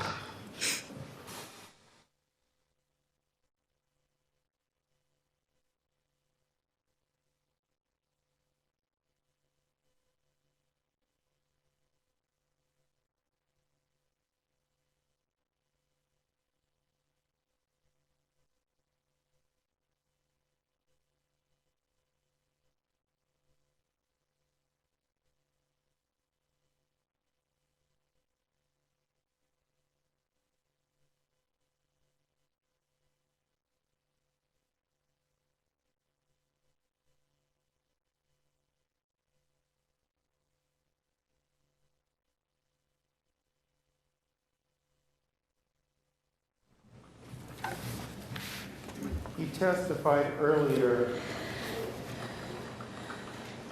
that on June 4th, you didn't feel like you could escape because of an incident in 2007 where he caught you running down the hallway. Is that correct? Yeah, my intention was to run out of the room and I didn't make it out. So in 2008, on June 4th, based on what you said earlier, you didn't consider that a viable option on June 4th, is that right? Objection made. Sustained rephrase. Did you consider, at the time, did you consider escape and running away as a viable option when he was attacking you? Not through the bedroom door. I thought I could run into the closet and he would, and then run the other way and then maybe get out. It didn't work out that way. So going back to my question then,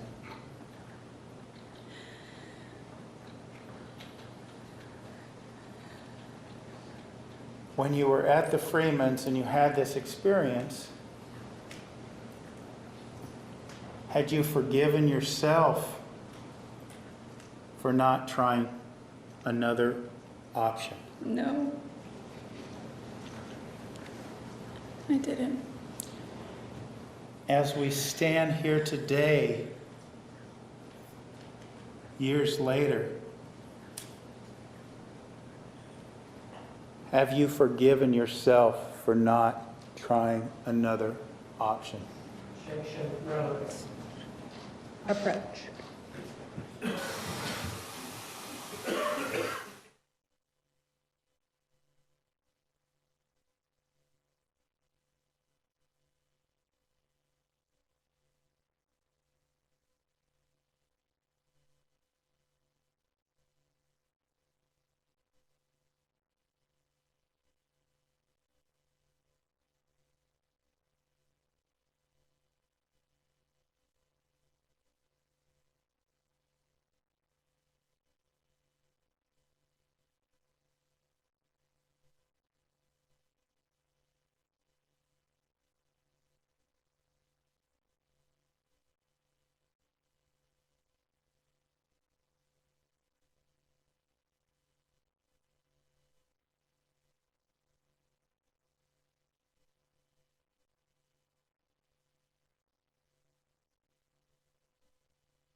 May continue.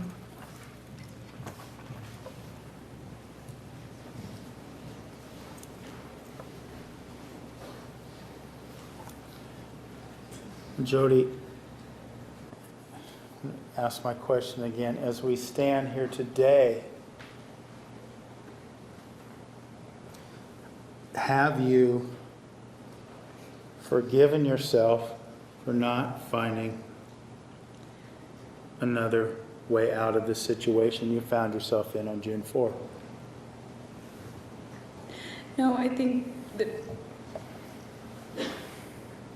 if I had just left before any of that happened, I have a million regrets. I mean, I was scared of him and I reacted, but I will always regret everything about that. Do you blame yourself for not taking some other alternative measures? Yes. You did then and you do now, is that right? Objection asked and answered. Sustained.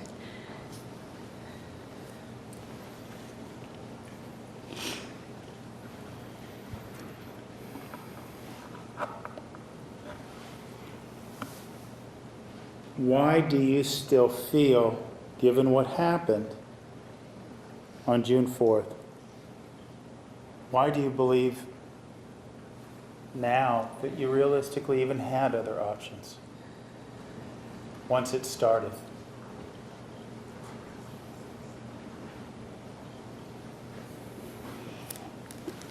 Well, maybe if I hadn't, when I grabbed the gun, I didn't mean to fire it. It just went off, and that made him even more angry. He just became this volcano. And so I think that if maybe I'd handled it properly, I don't know. Maybe he wouldn't have gotten he was already pissed off, but he was raging after that. And I think maybe if I had handled the gun properly and I meant to just point it at him, I thought it would stop him. And maybe he wouldn't have gotten as angry as he did. Maybe he wouldn't have threatened to kill me. I don't know. I have thoughts like that. And those thoughts were with you after you learned, or you got confirmation from others that he was deceased? Actually, no, I didn't know that he got shot until Flores told me. Okay.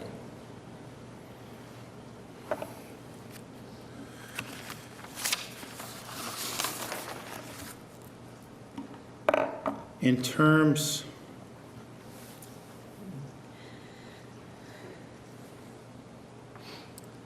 of your life, the plan you made, you said that you called Detective Flores, and I'm paraphrasing, in an effort to act like you had nothing to hide. When you were living in Wairika, were you trying to put up that same facade? Yes, I was. Trying to act as if everything was normal? Well, it depends on the time period. The first week, yeah, I tried to act like nothing had happened. And then when I talked to Bishop Layton and Dan Freeman, it felt like I had more freedom to just let it out. At least my emotions. Because it was known now. Yes. And you say let out your emotions. Apart from that initial outburst you talked about after speaking with Bishop Layton, did you have others?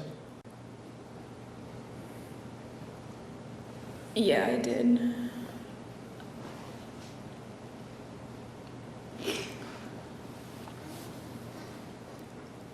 Several?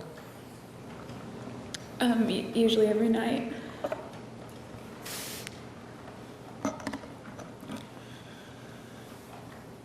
Why every night?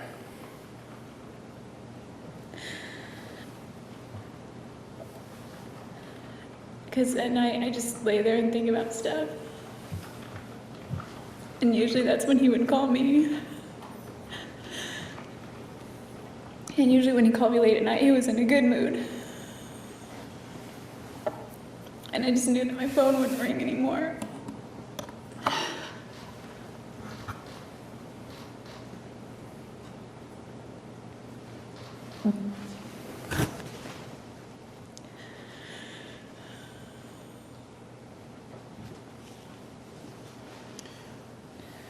Once you had permission to openly grieve, did you tell your family what happened? I told them that he died.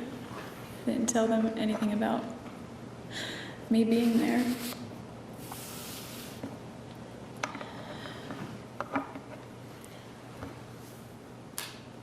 Did you tell them about the things that you've told us throughout your testimony, about the sexual things and about the violence? No, I would have never said anything like that. Why not? Well, there's several reasons. One, anytime I said something negative about a guy, they hate him thereafter. Two, it's really embarrassing and shameful. Not just the sexual part, but just being in those situations. And it's, in order to understand why I wouldn't talk about anything negative, I don't know if you've heard of, it was a philosophy that I had at the time. What was the name of that philosophy, Jodi? It's called the law of attraction. And Could you just kind of, before you talk about that and the effect on your world at that point in time, could you just explain to us what that law of attraction is? yes, I mean, you might have heard of it. There was a movie made about it called The Secret. And then after the movie came the book, and it was a bestseller. It was all over. Anyway, so the law of attraction has been around much longer, and it was something that I had briefly studied when I was 19, 20 years old. When I met Travis, he was very much into that, which I liked. And so it became more and more a part of my philosophy and my creed. So anytime I would mention something negative, he would get upset and tell me not to focus on those things.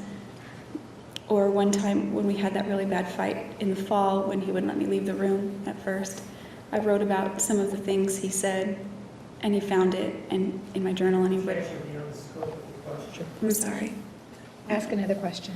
How did the law of attraction, you said Travis introduced you to this law. Well, I sort of knew partly about it, but he introduced me to the movie that they made about it called The Secret. And that was The Secret. Yes. Okay. And from what you described, part of the law of attraction involves not putting forth any negative thoughts. Is that It's correct? it's like what you put out there is what you get back. You're not supposed to think about, speak about, read about, write about, talk about negative things. Otherwise, those things will be brought into your life more. And what you were explaining to us is that Travis would assert that law as the reason for preventing you from writing negative things in your journal?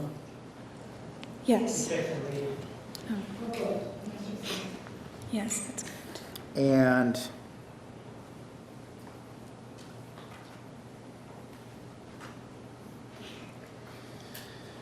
explain to us then, you mentioned the law of attraction and putting things out there.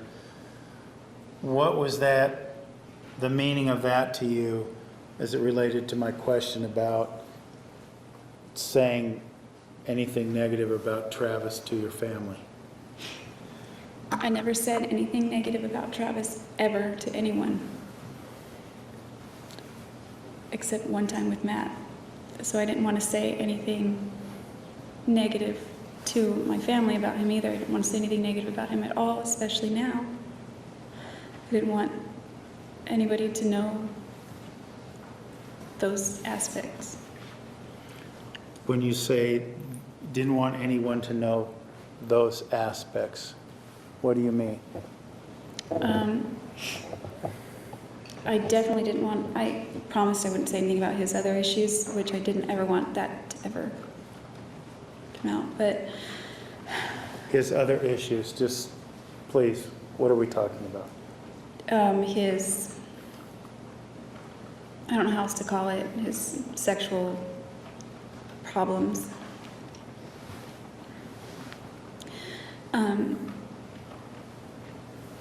And then I definitely didn't want anyone at this point to know the level of violence that had been in our relationship, because I thought that would be construed as motive to kill him.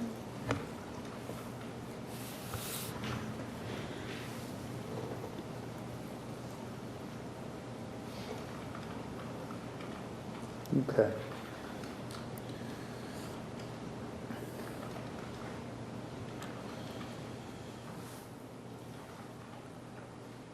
Remember the day you were arrested?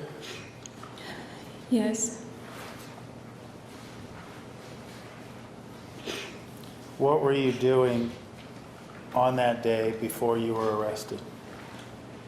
The day before? No, on that day Oh, okay. Before.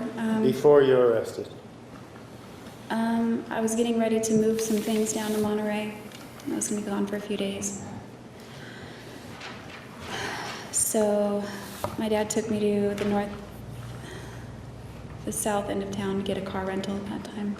I didn't have my Infiniti was gone by this point, so I couldn't drive to Reading and get a cheaper car rental. So he drove me to the south end of town. I got a rental, came back, put some things in the car. I still had some things of Matt's from like 10 years prior. So I was putting some of those in the car to give to him. He'd been wanting, they were old books. And I took a shower, and then my grandma told me that there was a police officer here, or at the house. Let me ask you this. Do you recall this gun you bought at the sporting goods store? Do you recall if you had it in your possession at that time or not? I did. It was in the car. Okay.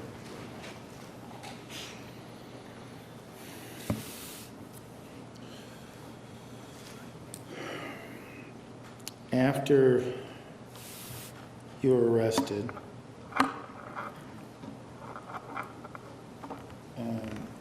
we saw that.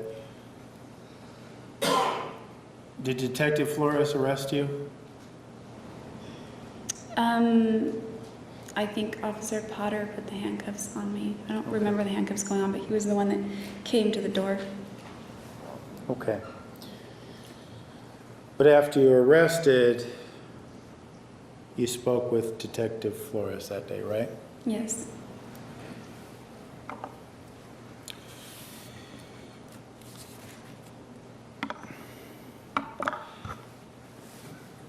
At this point in time, on the day you were arrested, you've had several phone conversations with Detective Flores, right? Yes. And we heard evidence that you also went to the Mesa Police Department, gave your DNA and fingerprints. Do you recall doing that? Yes. Had you met Detective Flores in person prior to the day of your arrest? Yes. Okay.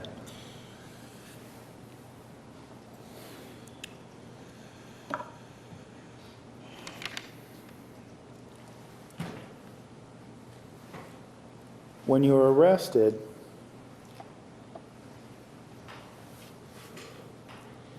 and questioned by Detective Flores,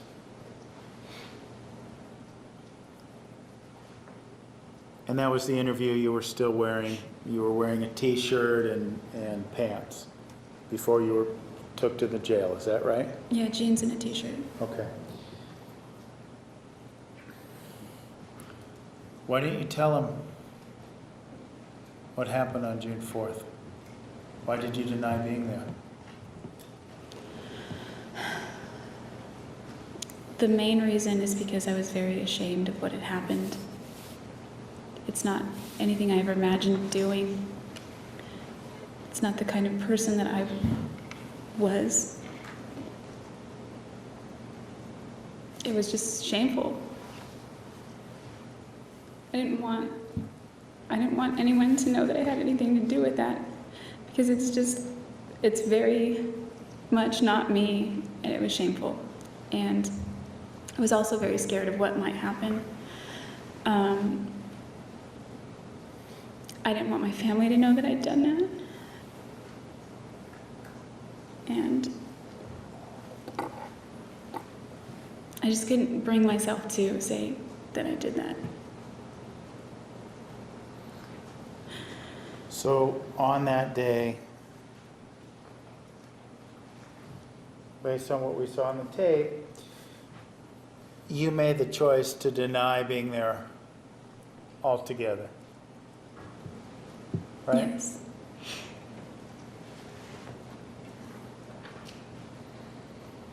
Were you thinking that that would make you appear innocent, or what was the thinking with that untruth? It was more like, I mean, I didn't understand any of these procedures. I just have always heard, don't admit to anything kind of thing. That's what an attorney advised me to do. So I just denied it. I guess I didn't understand that I could just be quiet and not say anything at all. Had you been interrogated by a police officer before? No.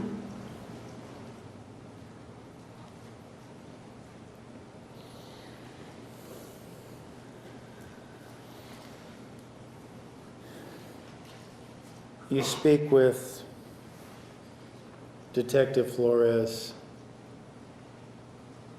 again the next day in Wairika. You recall doing that? Yeah, first I talked to Detective Blaney and then Flores. Okay.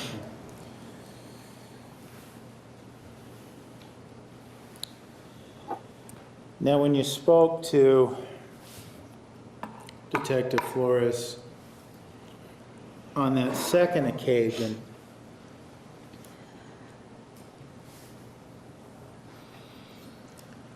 you told him you were confronted, weren't you, with evidence that, in fact, you were there, Right? weren't you? Okay.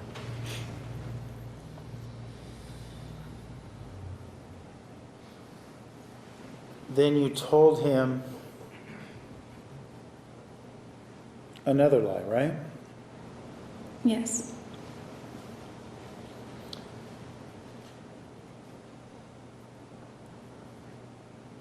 What did you tell him?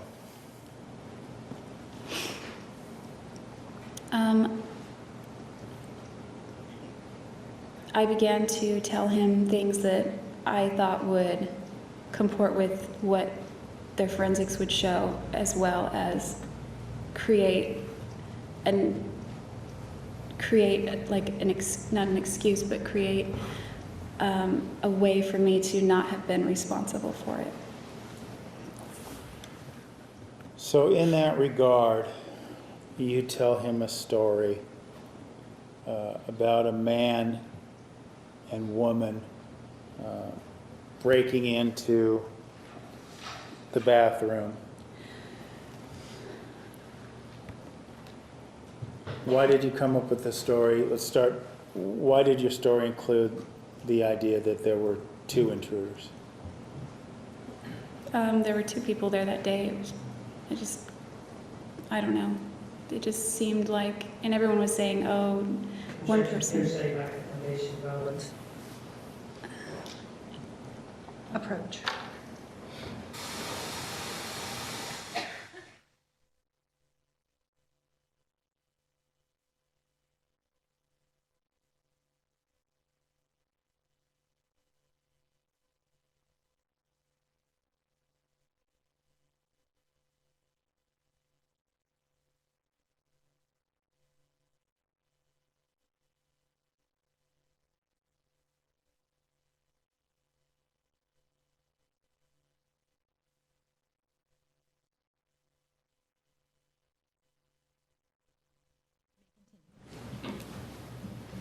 Why did you create a scenario in which two individuals conducted this attack? Prior to my arrest, there were a lot of rumors flying around, and Flores told me repeatedly that it had to have been more than one person.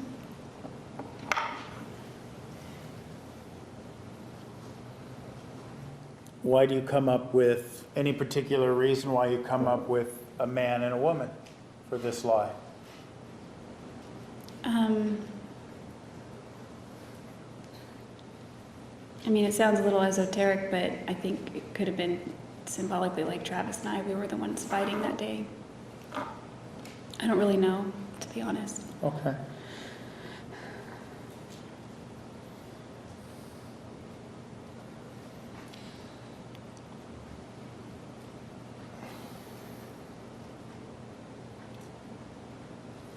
You know, when you did this second interview,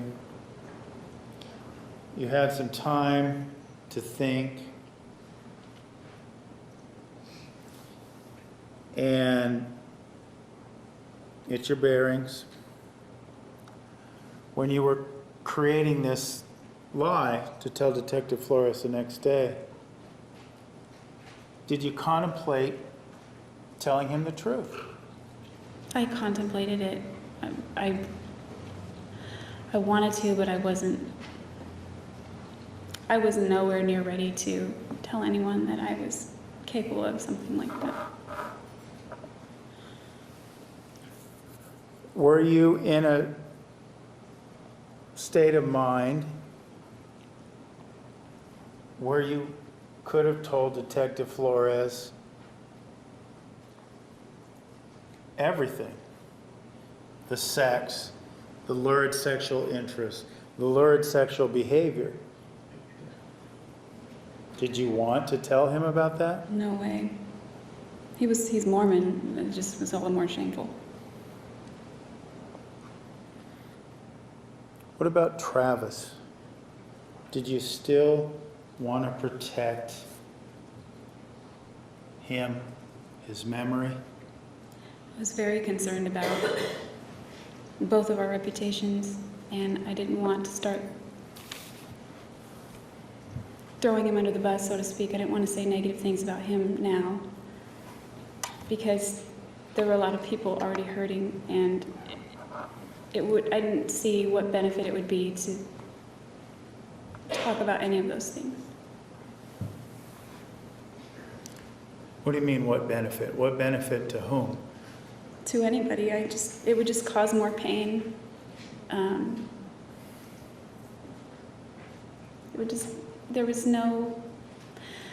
didn't see what benefit it would be to anybody to talk about these things. Now, I mean, this is stuff that Travis didn't want anyone to know about. These are things that I didn't want to tell anybody about.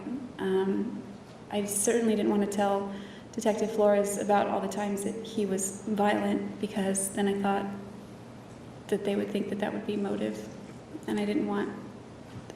Travis and I considered us friends, and then when he got that way, and then we got over it, and I wanted to portray the appearance that he and I were friends, which we were when we were getting along. We were just fine, and then like that whole day was fine,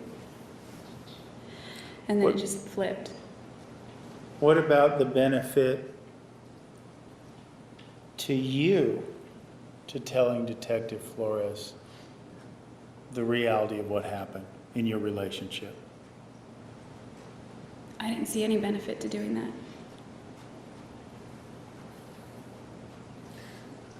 Was Travis, at this point in time, was Travis's image more important to you than your own future? It certainly was. I didn't feel like I had a future anyway. So there's no reason to take him down, his reputation, just because I'm down. What's that? I didn't think there was any reason to start opening up that door when there's just no reason. I didn't have a future. There was no benefit to me. There was no benefit, certainly no benefit to anyone else to say those things.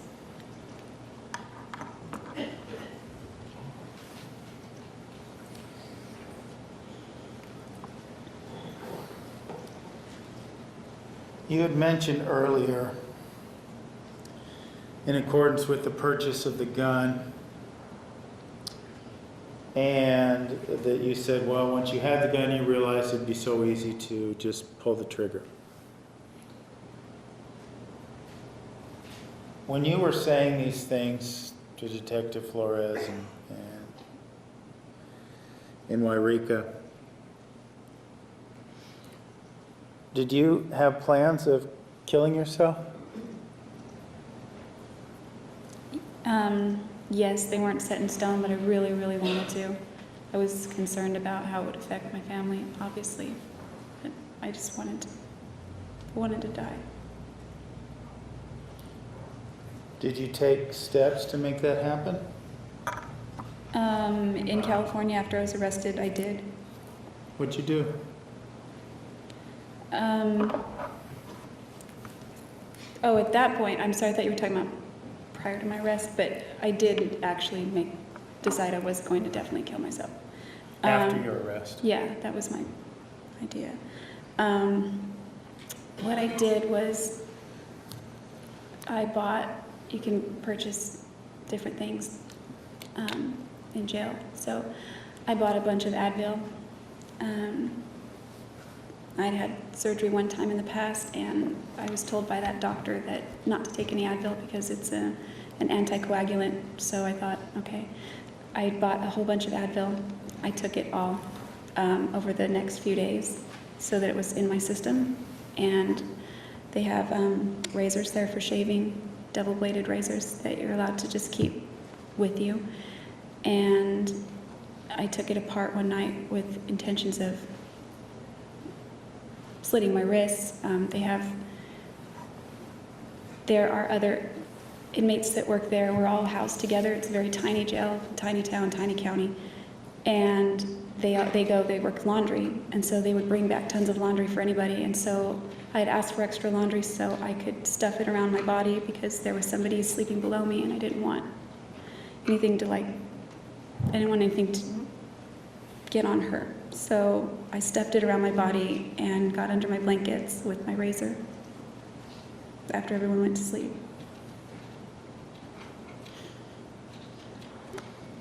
I never did it, obviously. I'm still here, but I was getting comfortable, and as I was moving around, I nicked my wrist with the razor on accident. It was more like a paper cut. It just stung so bad, and I sat there, and I couldn't bring myself to do it, and I was really pissed at myself because I just wanted to be done. I wanted to be done. I wanted to be dead before Travis's birthday. Travis's what? His birthday. And what was his birthday? July 28th. July what? 28th. Okay. So, am I correct then? Your thinking was you're going to tell this story, doesn't involve exposing anything, and then you're going to kill yourself, and it's all just done. Is that right? Objection, as an answer, meeting. Overruled. Yes, that way I would never have to admit to it, or my family wouldn't have to know that I did that, and everyone that loved him was going to believe what they would believe regardless. So I was thinking that there's nothing I could do about that, but I was thinking more along the lines of I didn't want my mom to know, or my brothers, or my sister. Okay.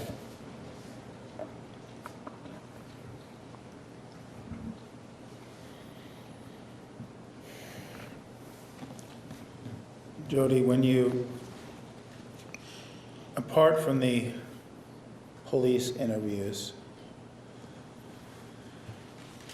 we've come to understand throughout this trial that you spoke with the media as well. Do you recall doing that? Yes.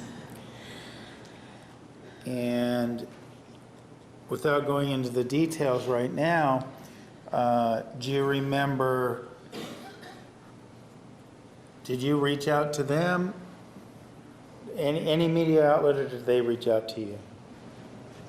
They reached out to my family. And when we're saying they reached out to your family, who was it that reached out to your family? CBS. Was there a particular person that reached out to your family that worked for CBS? Yes, his name's Jonathan Leach.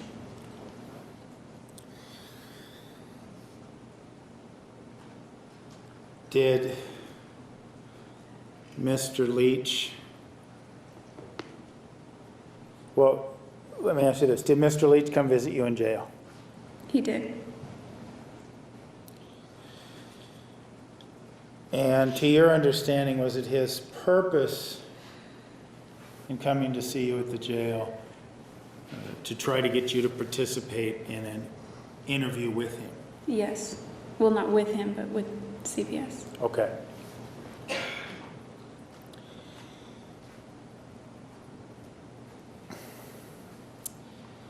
And did you decide to participate in the interview?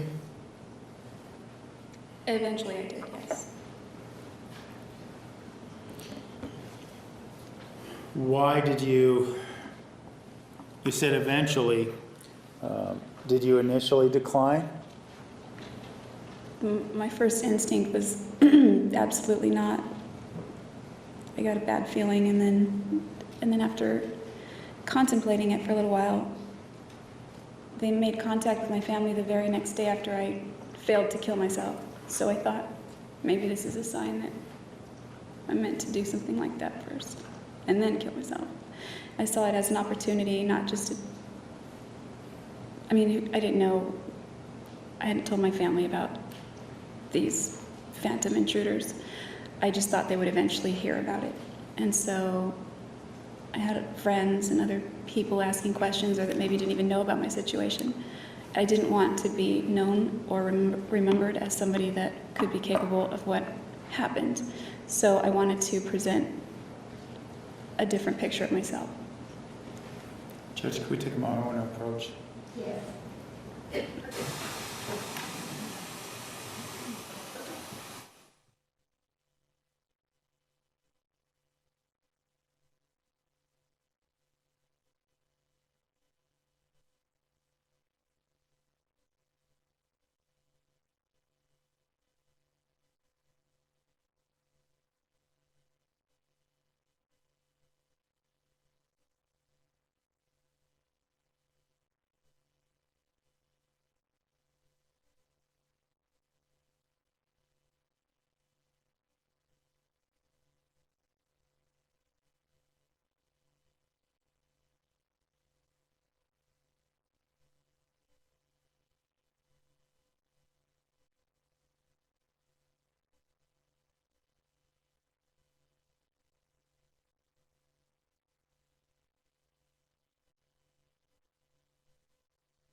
These,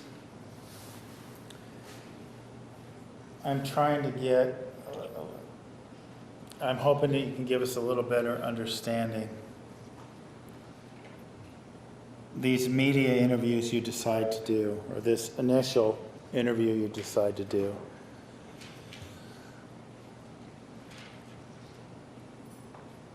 you're trying, you believe, you want this story out there in the public? Well, there was more motivation than just that. Jonathan had told me that Travis's friends and loved ones were all participating, and it would just be their side if I didn't say anything. So there was that as well. I wanted the world to believe that I loved him and I didn't have anything against him, and that I wanted the world to perceive me as just a normal person.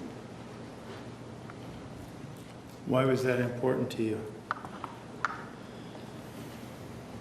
I don't know.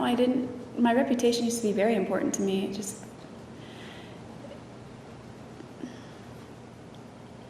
I think it had to do with a lot of the fact that I didn't feel very good about myself, and I portrayed one image to people of somebody who was responsible and mature and collected and sweet and nice, and behind the scenes I'm just falling apart, and I didn't want people to know that about me. I just wanted to get on there and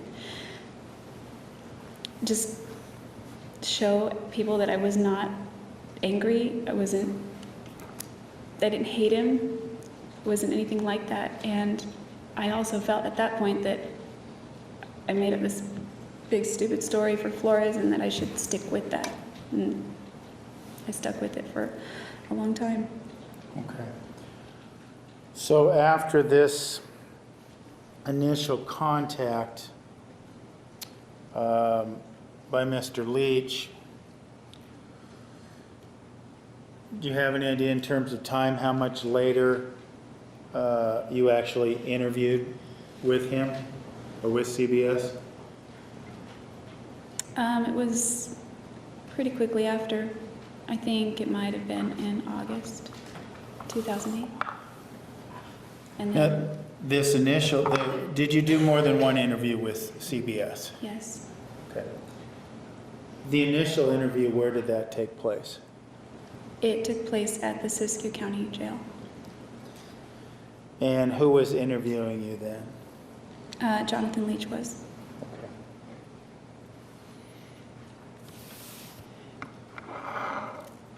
You said that this contact happened, if I understood you correctly, the day after this failed suicide attempt. Is that correct? That's correct. Okay. The contact, not the interview. Right. Was the plan then to do these interviews and then kill yourself, or did the suicide get put on hold? No, the suicide kept getting put on hold, but my plan was to not be around by the time it aired. That's my hope.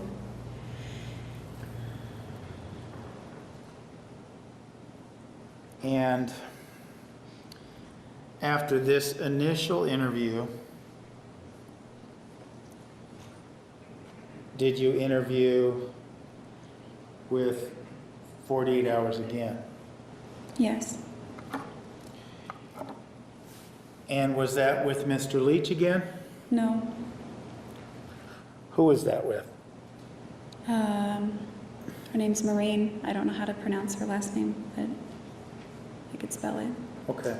Well, why don't you spell it for us if you remember? Maher. So if you speak to, I'm going to use Miss Maurer.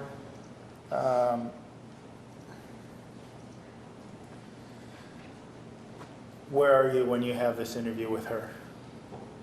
By this point, it's September 2008, and I'm here in Siskiyou County, at the jail here.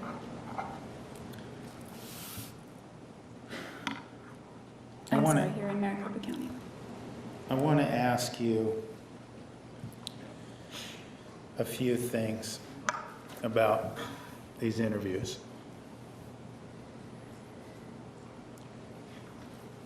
Why in these interviews did you describe your childhood as almost ideal?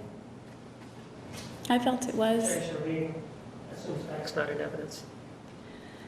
Rephrase, sustained. When you were speaking with Miss Mauer, did you describe your childhood as almost being ideal? Objection reading. Yes, Why? I felt it was until a certain age. I think almost all good memories from age as early as I can remember until 7. I remember like 1 or 2 negative things. It was a great childhood up to that point. I had my brother, I had my pets. Like I said, I had places to play. I had lots of little friends at school, that kind of thing. That was part of it, right? And that idealness? Yeah, that was part of it. You didn't tell her the other part. Well, I didn't want to say anything. I didn't want to say anything bad about anything, about my family, about Travis, about myself. I didn't want anyone to know about other negative aspects of my upbringing. And I sugarcoated everything that I said. Everything was rosy. That's how I said it.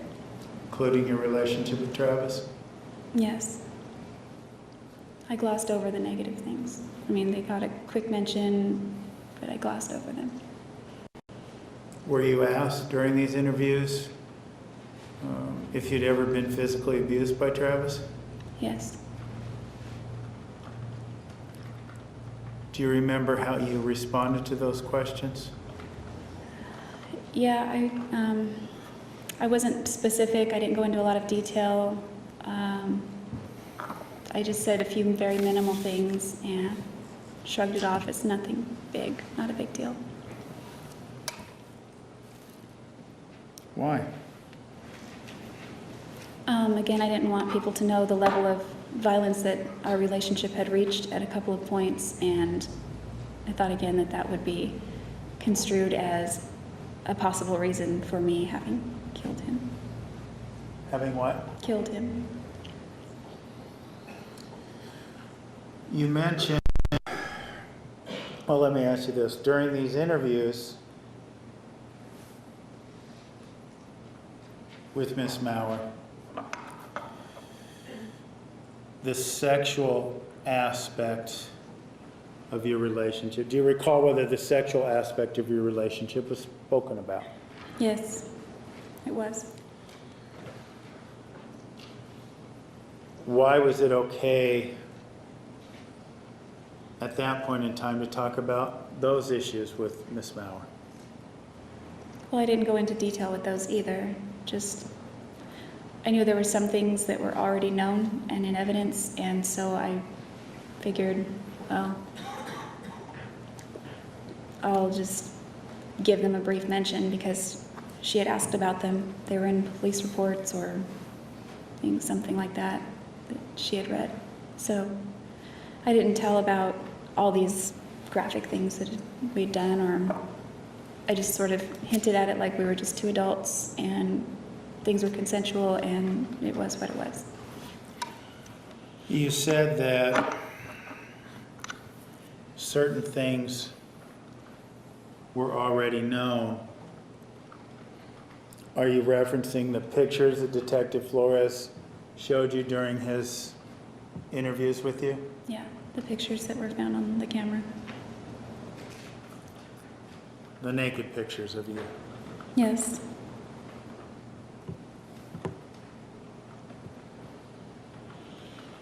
During your phone calls with Detective Flores, you also admitted that there was a sexual relationship between you and Mr. Alexander, didn't you? Yes, I did. Why did you do that at that time?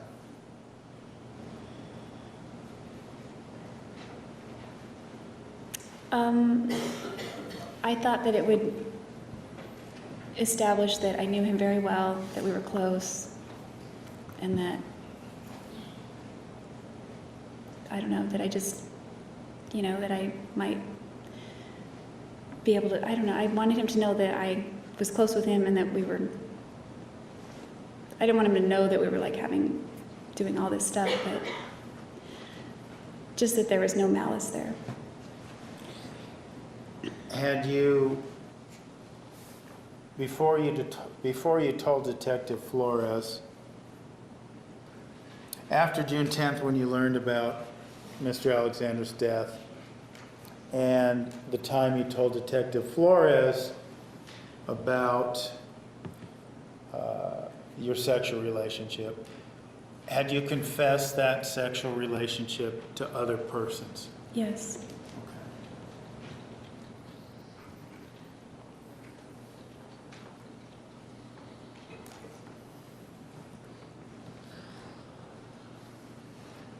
Why did you choose, the cat was somewhat out of the bag as it related to your sexual relationship. Why did you choose to minimize it during all these interviews? Well, because I didn't want to get explicit. I mean, I confessed to my bishop, and I mean, it wasn't a secret, but it wasn't widely known either. And I also didn't want, I just didn't want people to know, like, it's embarrassing, really, is why I didn't want to get into detail about it.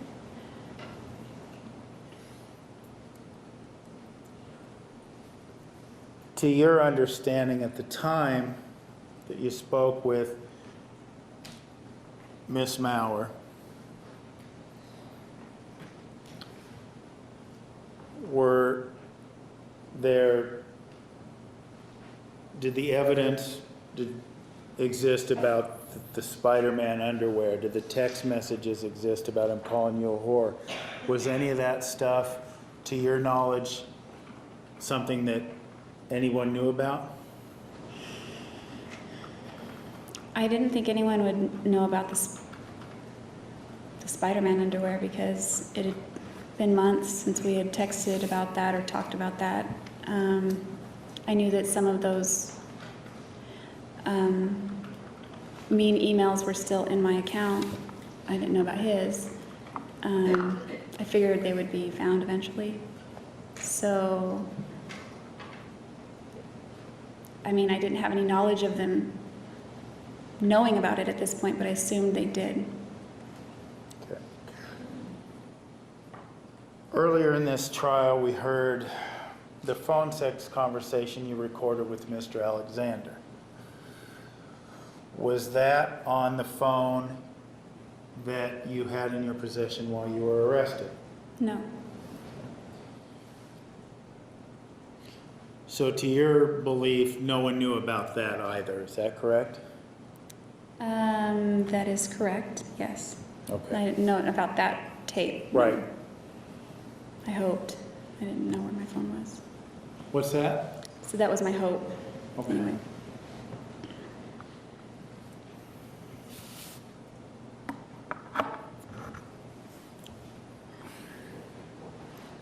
Why do you continue when you speak with Miss Maurer?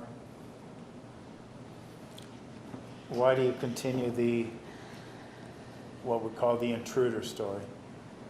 I wanted to remain consistent with what I told Flores, and I certainly was in no place in my head to admit to any involvement.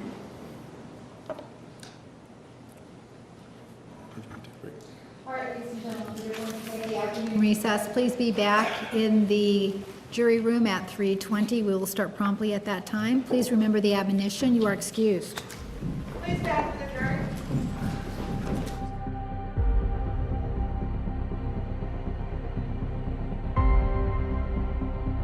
Please stand for the jury.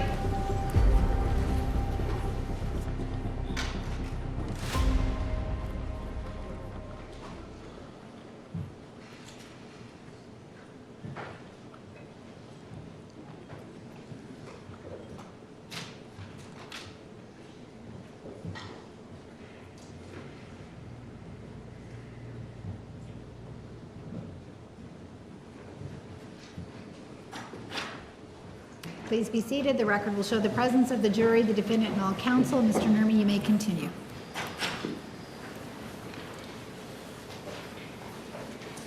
Ms. Arias, before the break, we were talking as it relates to these interviews and your discussions after Travis's death was discovered, that you felt to some degree, as it relates to the interviews, and we were talking to some degree how the cat was out of the bag as it related to your sex life with Travis, right?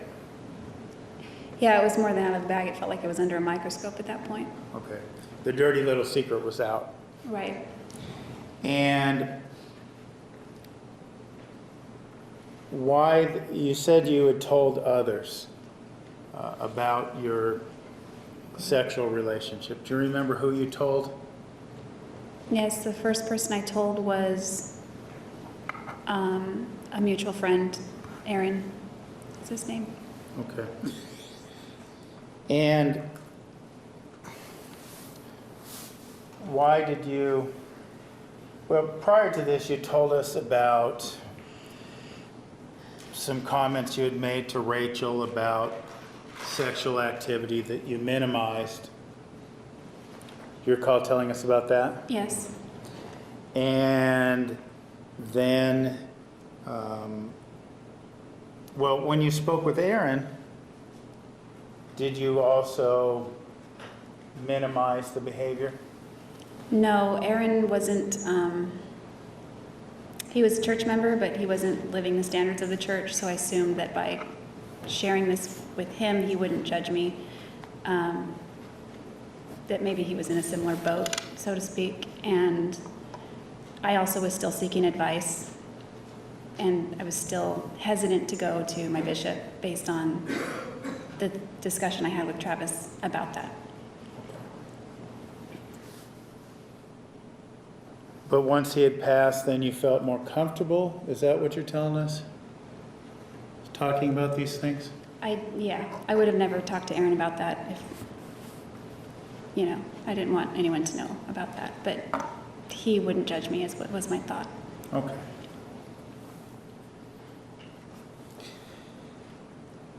Did you interview with any other media outlets besides CBS? Yes, I did. And don't have to know the parent company or anything else, but do you remember who that was or what show that was for? The show was Inside Edition. Okay. And were you contacted by them or did you contact them?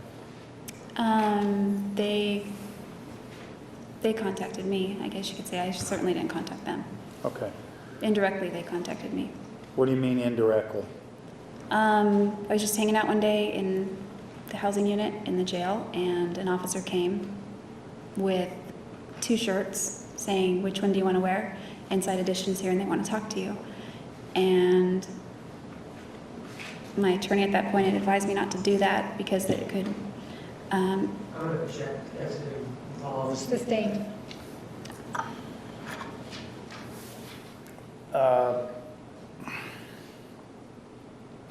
So after the officer gives you the shirt and you say you go, what happens after the officer gives you the shirt? Well, she didn't give me the shirt right away because I didn't want to do it at first, but I was encouraged to. I was encouraged to because I'm just trying to think how to word it. I'm sorry. Okay, well, let me ask you this. Did the officer encourage you to speak with them? Yes, she did. And we're ultimately talking about a law enforcement officer, correct? Sheriff? She worked for the sheriff's department. She was an officer. Okay. So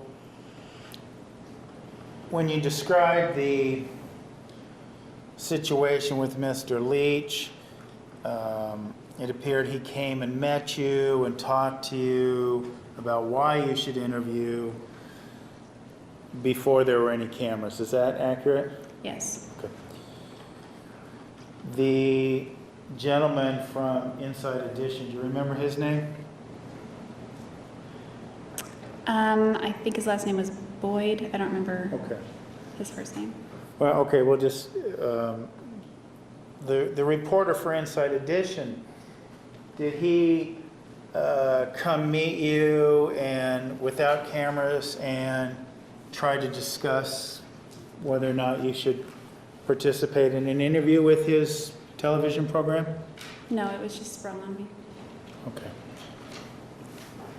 So the videotaped recorded interview you saw was the first contact that we saw earlier, was the first contact you had with Inside Edition?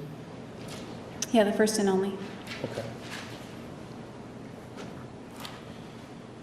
Now, when we began your testimony some days ago,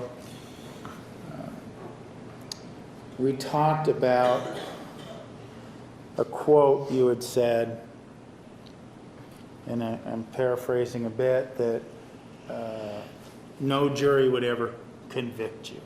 You recall that? Right. And earlier you described those as being the bitterest words you'll ever have to eat when we began this testimony. Do you recall that? Yes. Okay. Let me first ask you this comment, no jury would convict you. Why did you say that? Objection, that's the answer. Overruled. Well, you can't convict a dead person, and I'd planned to be dead long before this ever even got close to trial. That was my hope.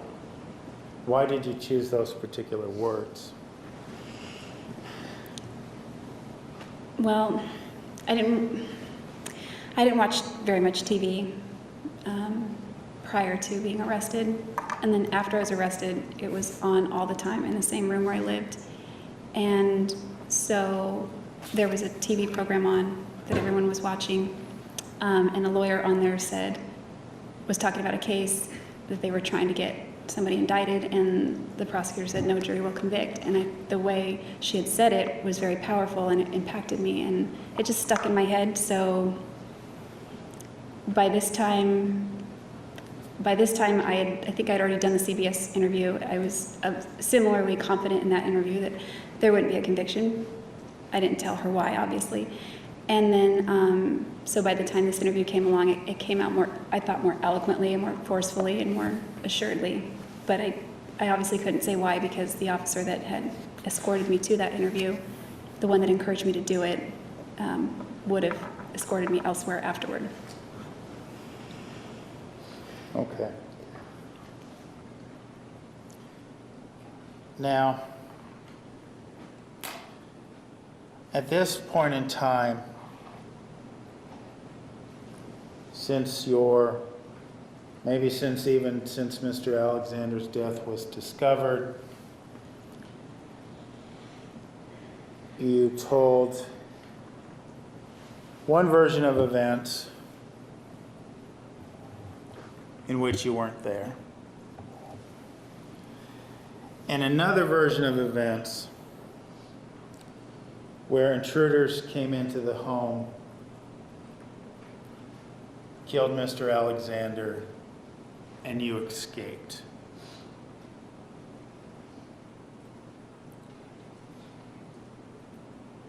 Why did you then now decide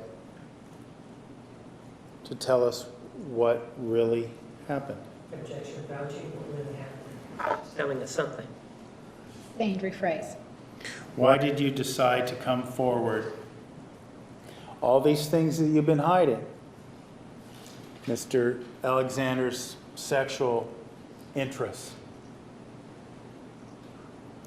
the sexual relationship, the violence.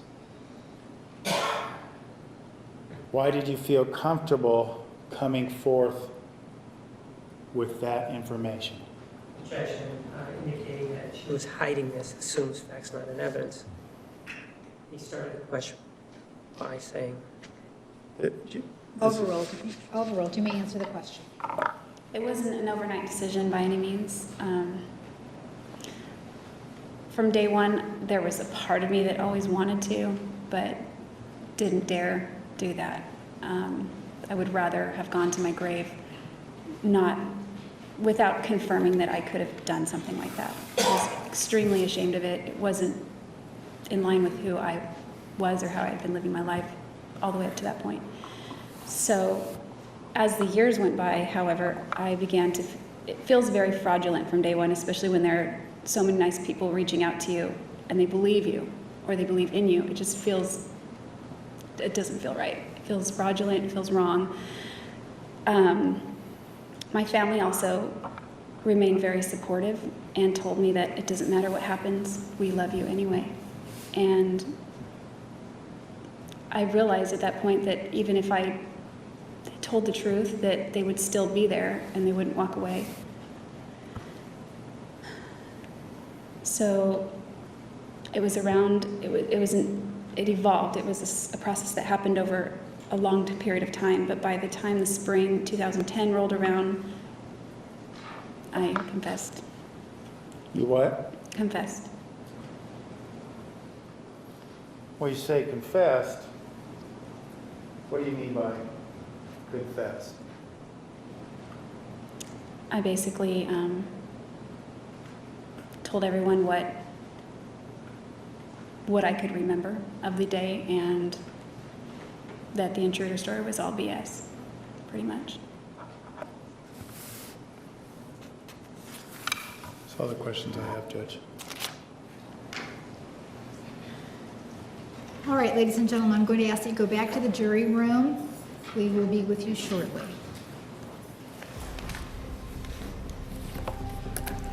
Please stand for the jury.